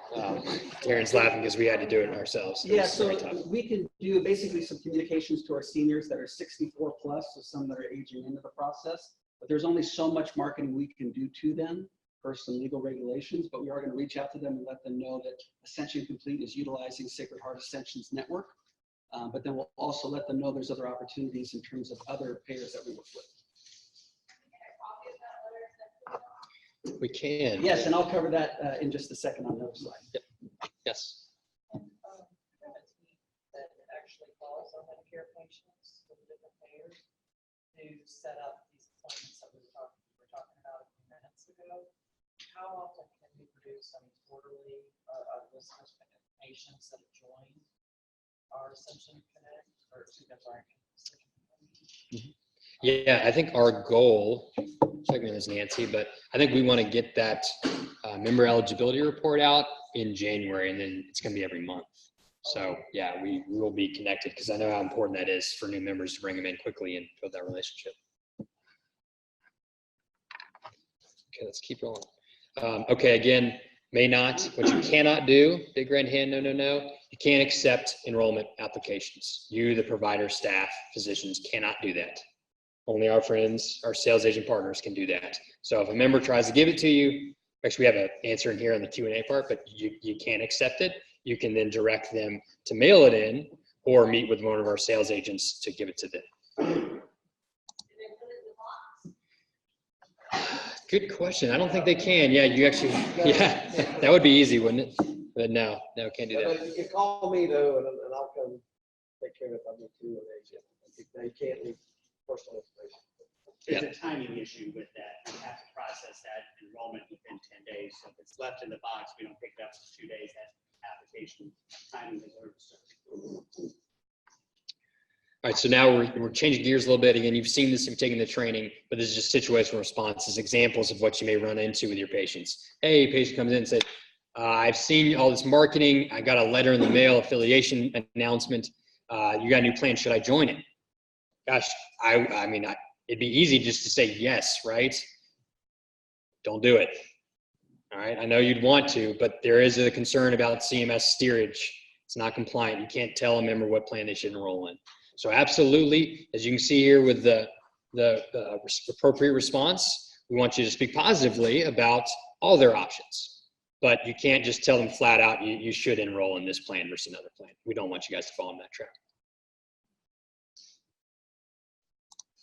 Next one, can I keep you as a doctor? I'm sorry, let me rephrase that. Do I have to be a member to keep you as my doctor? The answer is no. You guys are still going to have all your other MA payer partners out there. You're still going to be a part of all those networks. This doesn't change any of that. If I join your plan, I don't like it. So let's say someone meets with a sales agent, or they look online, but they don't realize their specialist is not included in the network. They realize that after, let's say in January or February. They can actually disenroll. There is a time period called the open enrollment period. It's January through March, where they can go back to their old plan. They could go back to original Medicare if they wanted to. They could go back to their old MA plan. Hopefully, we don't see much of that, but that is an option. Now, you can see in the appropriate response we've suggested here, you guys, we don't expect you to know all those details. Few people do. So we'd rather you just suggest that they talk with the sales agent about it, or there are resources there that describe those time periods in their Medicare education area. It's going to be in your lobby. Can you have both Medicare Advantage, MedSup? No, you cannot. This is full replacement. You got to have one or the other. So if a member has MedSup and they love it and they don't want to change, probably not the best plan for them. But again, they may just not know about all the great Medicare Advantage benefits. So again, have them talk to the sales agent or check out the resources that are available in the lobby. Disadvantages, we already covered this one, I think. The benefits in Medicare Advantage plans, especially the ones we're putting in your markets, are, in my opinion, I'm subjective here, but much better than original Medicare. Downside is the network is much more limited. So it's a trade-off that members have to make when they make this decision. So they also have to follow plan rules. We are going to have, like we talked about, prior authorization rules for services for this plan. So there are plan rules that are a little bit different than original Medicare. Okay, we're going to switch gears here a little bit. We've talked about the products. and the plan and how we're rolling it out to you and the resources out there, let's talk about what resources will be in which office. Darren, take it away. So while we're going to have a lot of exciting external marketing going on, I think you'll get to see some of it when you're driving to work. We're going to have billboards. You're going to see print ads. You're going to hear radio ads. It's going to be basically splashed all over the market. One of the main focuses of this product is really back onto our patients, because they already, number one, have a relationship and understand the value of Sacred Heart and Ascension. So that's why we're going to focus a lot of what we do around the patients and their interaction and how we can talk about the product. You might hear from us, what is tier 1, 2, 3, and 4? We would love to do everything in every facility and make it all about Medicare Advantage and Ascension Complete. But we know that we can't, and we want to make sure we're respectful with the different office space that we have available. So we've broken up all of our facilities into tiers of where we're going to focus specific marketing. Tier 1 is going to be your hospitals specifically. Tier 2 is going to be the larger clinics and facilities that have a larger volume of patients that come through, specifically seniors. And so we've broken out that list and basically said, all right, we're going to focus on tier 1 and 2 a little bit different than tier 3 and 4, which is more the smaller facilities and our independent providers. And so I'm going to cover in just a second in terms of what we're going to have at the tier 1 and 2 versus the tier 3 and 4, so you can see what's happening there and how things can be directed in your specific facilities. In terms of resources, and Pat covered a little bit about this in terms of the toolkit, on the AMG SharePoint site, there's now an Ascension Complete section that has this toolkit, which has lots of information. It's got everything from a fact sheet, it's got talking points, it's got a cheat sheet in terms of what's the value for providers, what's the value for patients. And again, the goal is not for you to become the expert where you can say, sit down and let's talk about all the plans, but it's to give you that background so that you're ready to say, hey, here's where you want to go to look for these things, or I've heard of Ascension Complete, which is a big piece of this in terms of what we're trying to push in the offices. So everything is going to be loaded into that SharePoint site in terms of the toolkit. The question that came around from the marketing pieces, in the next week and a half, we're going to have all the different marketing pieces that are going to patients, also examples of all the billboards and display ads and transit ads. Everything is going to be posted onto that toolkit, so you can take a look at it and say, oh, I know what's going out, I know what my patients have seen, so if they come in and they say, hey, I saw something about Ascension Complete on this billboard I passed, what in the world is that? You guys can say, I've heard of that before, I know what it is, and explain a little bit about it.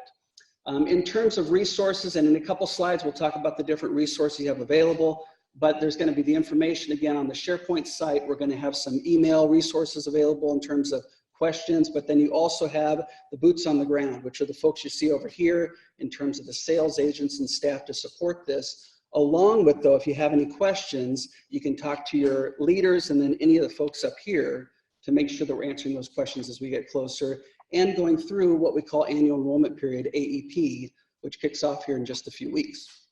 So in terms of what's in the offices, you see a lot of different things. And one was that toolkit box right here that you have. But we decided in terms of what can we do at tier 1 and tier 2 facilities. Well, for all tier 1 facilities, we want to try to get as much as we can because there's a huge volume of people coming through and a lot of seniors. And so you're going to see up there next to the 2 different types of lock boxes, there's a standing version, there's a tabletop version, but we'll also have digital displays. And we're going to put one basically also here in this facility. But when you come in, it's going to play Medicare 101 educational videos. It's going to be information on what's the difference between Part A, B, C, what's the difference between Medicare Advantage and Medicare Supplement. It's going to be information so people walking by can look at that, gather info, but then it's got also a call to action in terms of if you have questions about your Medicare coverage options, here's who you can contact. Or we might have some sales seminar sheets here. Here's a seminar that you can go to. You're also going to see outside of just the lock boxes and the agents basically in the facilities, also at all the tier 1 and tier 2 facilities, we're going to have different brochures. Again, it's 2 types of brochures because we want to make sure that we're sharing in terms of what's best for the patient. So number 1, you're going to have a brochure that's similar to the one up here that talks more about Medicare 101. And hey, if you have choices to make right now, here's different options for you. And here's somebody you can talk to talk through all the options. Ascension Complete is one of those options, but we want to make sure that we're here to help them with whatever decisions they want to make. A secondary piece is going to be the Ascension Complete brochure. And we're going to have that out there as you'll see floating around in different offices. You'll have folks from Humana and Cigna out there saying, hey, can you put up our brochures in your offices? We want to make sure that we're pushing Ascension Complete and that piece.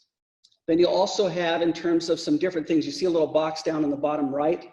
A provider box is going to be delivered by the folks at MHB. They're going to come and bring that to you, and it's going to have everything in there in terms of some different brochures, brochure holders. There might be some swag in there in terms of pens and different things that you can have around the office for the staff.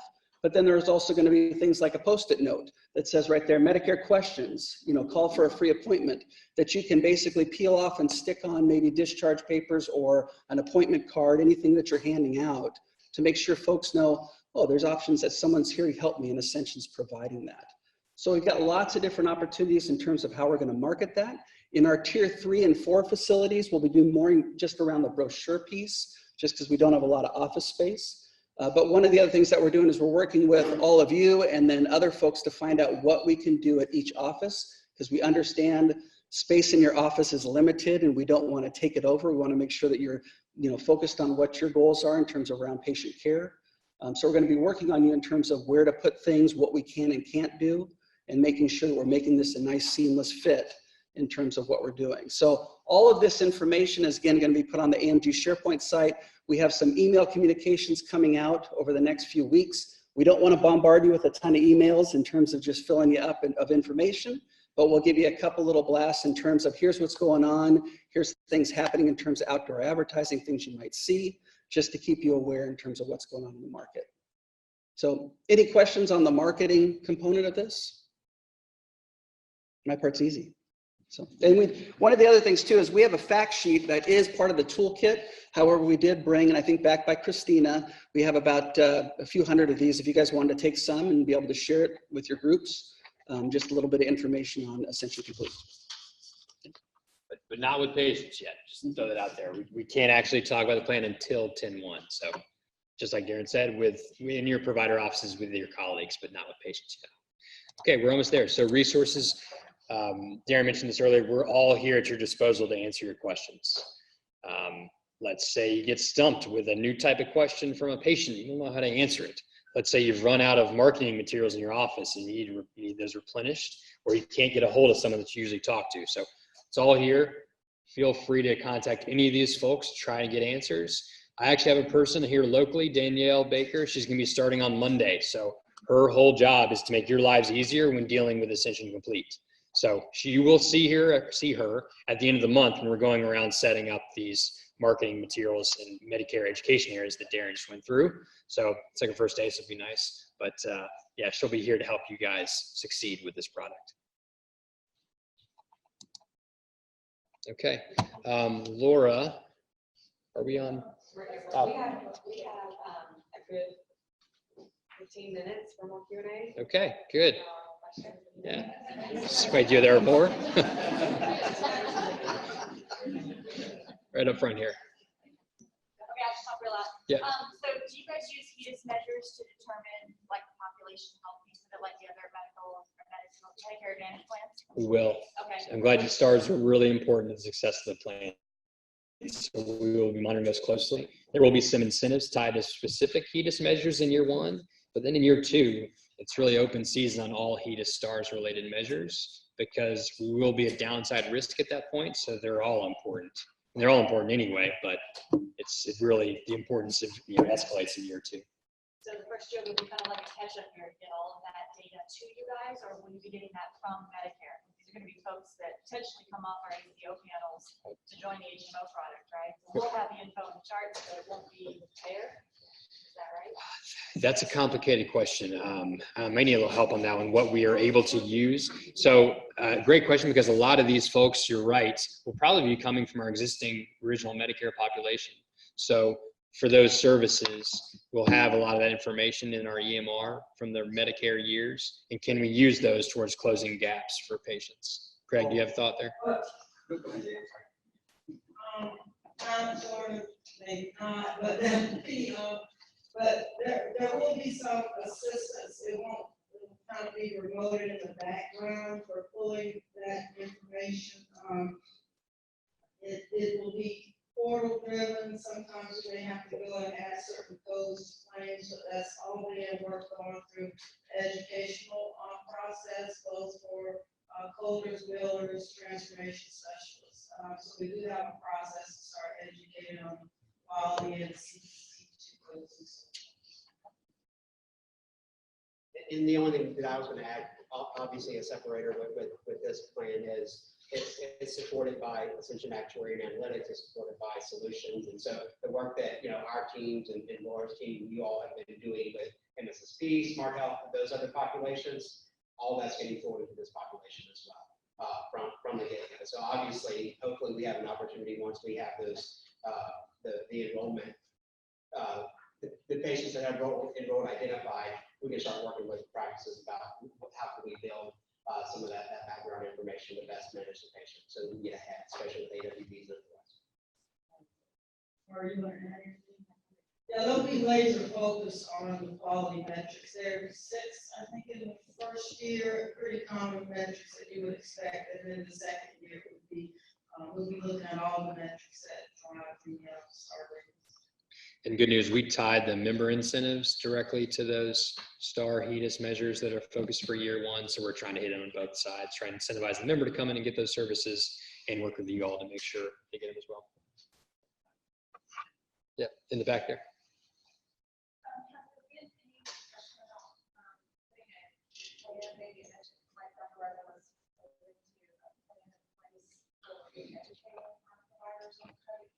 I know we have people educated, a pretty intense CPT2 coding process for them because it's going to have to start with because it's all going to be claim based. We don't have a way to get that supplemental data in. I mean, it's really a pretty intense process. Right, so at our last AFG diet meeting, we had roundtable discussions about how to drive performance both on quality as well as HCC RAP. And so there will be mandatory education for all of the providers. Any billable provider education will be required. And it's going to be considered mandatory. And that was a decision that the clinical CMOs made at the AFG level. So I was along with that. I just led the discussion. I tried not to influence the decision. But then I heard something disturbing, so I need your support. I heard that physicians might log into My Learning and then have their support staff completely trained. That really defeats the purpose. I said, I just wouldn't do that. And then I saw some doctors in the back saying, so good. So I need your support. Please don't do that. If you're having trouble, just email me and I'll talk with you. Okay, so it'll be primary care specialists, anyone that feels. So a lot of HMO requires that a person sees one provider at a location. So for example, my location, I have 5 providers. With this plan, is it assigned to a address or is it assigned to a specific provider? The second part of my question to that is you all just randomly assign providers to patients? So there's a lot to discuss there. Stall. No, so all right, let's start with the easy one. So when the member enrolls, they have to choose PCP. So that's step 1. It's up to the member, their choice, but they are required. So what that means is sometimes they may not have any clue. It's possible, and so they may have a sales agent help them decide. And later they may decide actually didn't really care about that choice, and I want to go this person instead, and they can do that. There are no referrals in this plan, so the member can see any doctor or PCP they want at any time. Now, where it gets complicated is we all know reporting often is tied back to the PCP that was originally selected by a member. So then it gets a little confusing if the member's actually seeing another PCP that's different from who they originally chose. So there will be a process to get that PCP changed in the background. We're still working through it with Centene, what that process looks like exactly, via claims attribution or what have you, to make sure they're assigned the right doctor, but it doesn't impact the member at all. That answer all the questions? Okay. Yes. How is this funded? How is it paid for if there's no premium or co-pays? Yeah. Or even furthermore, if we're paying the member to join the plan, right? With the Part B give back, how can we afford to do that? That's a good question. When we were doing the focus groups in the beginning, there was a lot of skepticism with people we talked to who also asked the same question. How can you afford that? The concept really is about original Medicare, giant government business, more or less. And can we, the insurance company, be more efficient with the members' health care than the government can? So the government pays Medicare Advantage carriers to take care of these seniors instead of original Medicare doing it. So the concept is, if we can be more efficient with those dollars than original Medicare, then what we do with that extra money is improve the benefits or reduce to a $0 premium or have a negative $50 premium, what have you. Yep, two in the back there. So is this going to be contracted with like skilled nursing facilities in the area? Because a lot of the patient population will go have knee replacement, hip replacement. They fall before they go home with some help. They may go to a skilled nursing facility. They can't have supplemental. Are they going to have their days where they can go and be in a nursing facility for therapy? So skilled nursing facilities are part of the network. It's a requirement with CMS. So we'll have to have at least the minimum required to make CMS adequacy rules. So SNFs will be in. And you're right, there are rules about how many days are covered and if there have to be in a hospital before the SNF, et cetera. So if you have more specific questions about when and how a member can access the SNF, probably want to take those offline and get you those answers in writing. Yes. That's a good question. I may have to get back to you on that. Can they, as they select? I'm going to double check on this particular plan, but Yeah.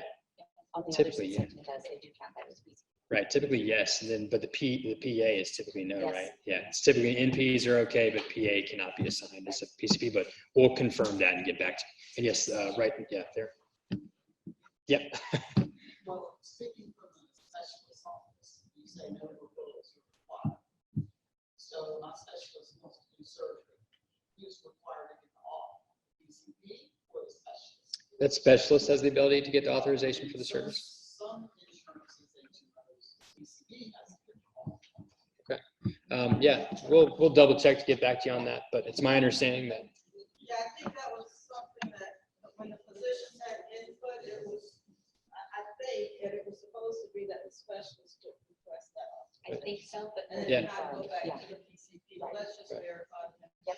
Okay.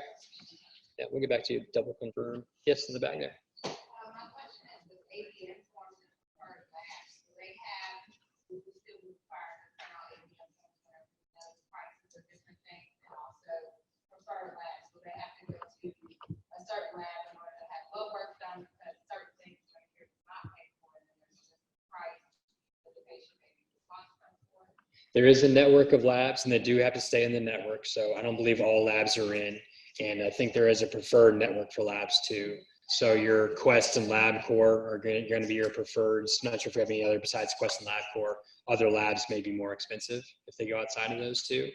On the other piece, the APMs, I'll have to get back to you on that question. I'm not sure that answer. Okay. Okay. Okay. Christina, are you taking all these good questions we have? Okay, thank you. We have one over here. Yes. Home health agencies. Are they included in it? 'Cause I know some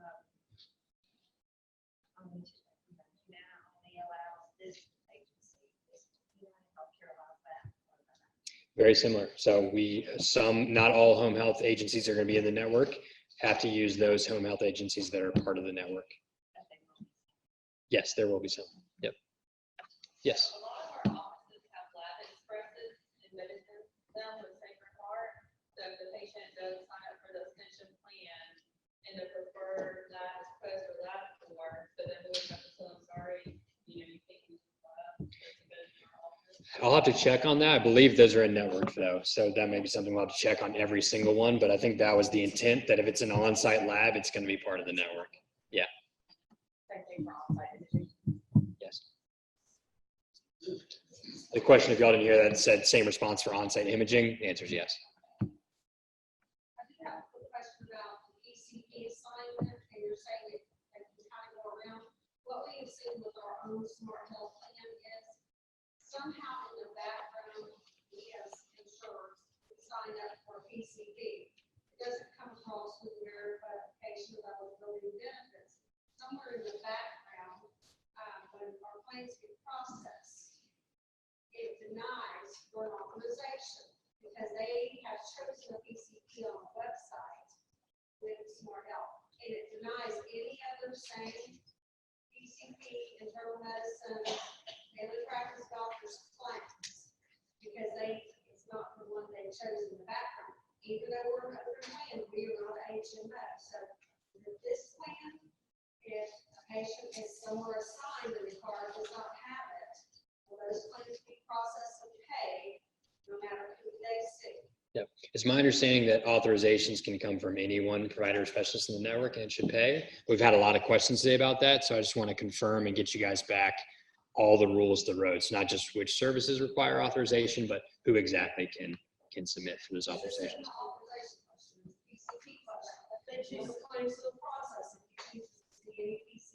Oh, yeah. Yeah. Right. That will, yeah. Thanks for the clarification. Sorry, I missed that one. Any other questions out there? Yes. What are the biggest takeaways, how we can make this a success, both for our patients and for the product? Oh man, that's a really good one. So for the product, help us engage by engaging with your patients when they come into the office and ask questions. So we went through what you can and can't say, but please take that to heart and try to help provide leads for our sales team so they can do their job. All of this work won't really be worth it if we don't have any members. So that's kind of step one, and we want you guys to help us build this new plan. Now, success of the plan, once we're live in the plan year, there are a lot of important things. I'd say if I had to pick two, we talked about quality, that's really important. So a great first step is bringing in those new patients and getting them in for their AWV, and then making sure they receive all those tests and screenings so we can have the highest star score possible. We cannot continue to offer great benefits like I showed you if we're not at a 4-star plan at a minimum, and then really 4.5 to 5. So we've got our work cut out for us, and that is vital for success of the plan long term. The other piece is risk score coding, HCCs. So I think you mentioned a piece on that, but that is extremely important. If we do not have the appropriate risk score for the members, Medicare doesn't pay us the money we need to cover the cost of their claims. That's what it boils down to. So again, we don't have the right risk scores, we won't be able to afford the benefits that we have on the plan today. Yes. When the patients call that 844 number that we're going to kind of direct them to talk to somebody, what's the patient going to experience? Is it like a call center? Is it like one of the local sales reps? What are they going to? What can we tell them to expect when they call? I was going to change the slide. Sure. Oh yeah. So the 844 number was that? 855. I was a little the sticker on the tear off pad, like. That's going to be back. Yeah. Oh, that's the number to MHB. Yeah. So that's going to be a sales experience. So MHB will answer their phone, and yeah, it's a call center, and they'll be able to work with the member to answer questions. Actually, I think in the call center, probably most of what they're going to do is set up an in-person meeting with the sales agent. I mean, they will have telephonic sales option. Yeah. Yeah. So they'll be able to educate them on what their plan options are, talk through the pros and cons of the benefits, and then be able to offer on-site if that person prefers that. Some patients just want to enroll in the phone. Someone wants to sit across the table from the agent. Some they like that contact, so we'll give them the options whichever way they want to go. And they can expect when they have that conversation to probably talk through who are your doctors. Let's make sure they're in the network. What drugs do you take? So they can figure out the cost and if they're covered on the formulary, those sorts of questions. You mentioned that sales reps go through our offices. Are they going to be part of the vendor policies with the number badge? And then also is that part of like the marketing, if you're marketing in our office, is that Yeah, that was a real wrinkle to our plan when we heard that policy come up. But we did work with AMG leadership to ensure that we're still working within the policy. Just in a nutshell, the concept there is that policy, in summary, paraphrasing here, was written about external vendors who are selling products to our staff. Our sales agents that are going to be there in certain locations 1 or 2 days a week are helping our patients with a Medicare decision. So we have gotten the approval to have them on site 1 or 2 days a week and have those materials in the offices. We'll work with you all to find the best place, the best location for it to make sure the office still looks great. But yes, we do have the approval to put them out there. And I think you asked about the badge. The badge, I don't think we're having that exact badge you referenced. Does that answer your questions? Yeah. Question, you touched a lot about PCP specialists. What about the hospital? Like hospital admissions and things like that, like. About importance for the plan success? Or, yeah, I mean, that's important. Keeping our members healthy and out of the hospital, unless it's something that's not preventable, is really important to the success of a Medicare Advantage plan. So if they do need to go to the hospital, of course, we want them coming to Sacred Heart, but to keep costs down and to be a profitable and viable long-term Medicare Advantage plan, you gotta cut down on those readmissions and then cut down on the preventable admissions. It's really important. So we've tried to also design the plan to help eliminate reasons for that, like $0 drugs. You have transportation, members have free transportation. We're trying to get them out there to see their PCPs regularly, and then, well, of course, support of the care management team to do the same. So, I mean, you're exactly right. It's really important to keep members out of the hospital when possible.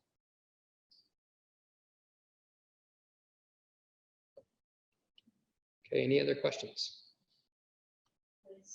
We appreciate you. The only other thing I wanted to add, I don't know if you mentioned the enrollment goal for Ascension Complete, but it's going to be 3,000 members. 1/1/20 will be the same on the east, and so I'm highly competitive.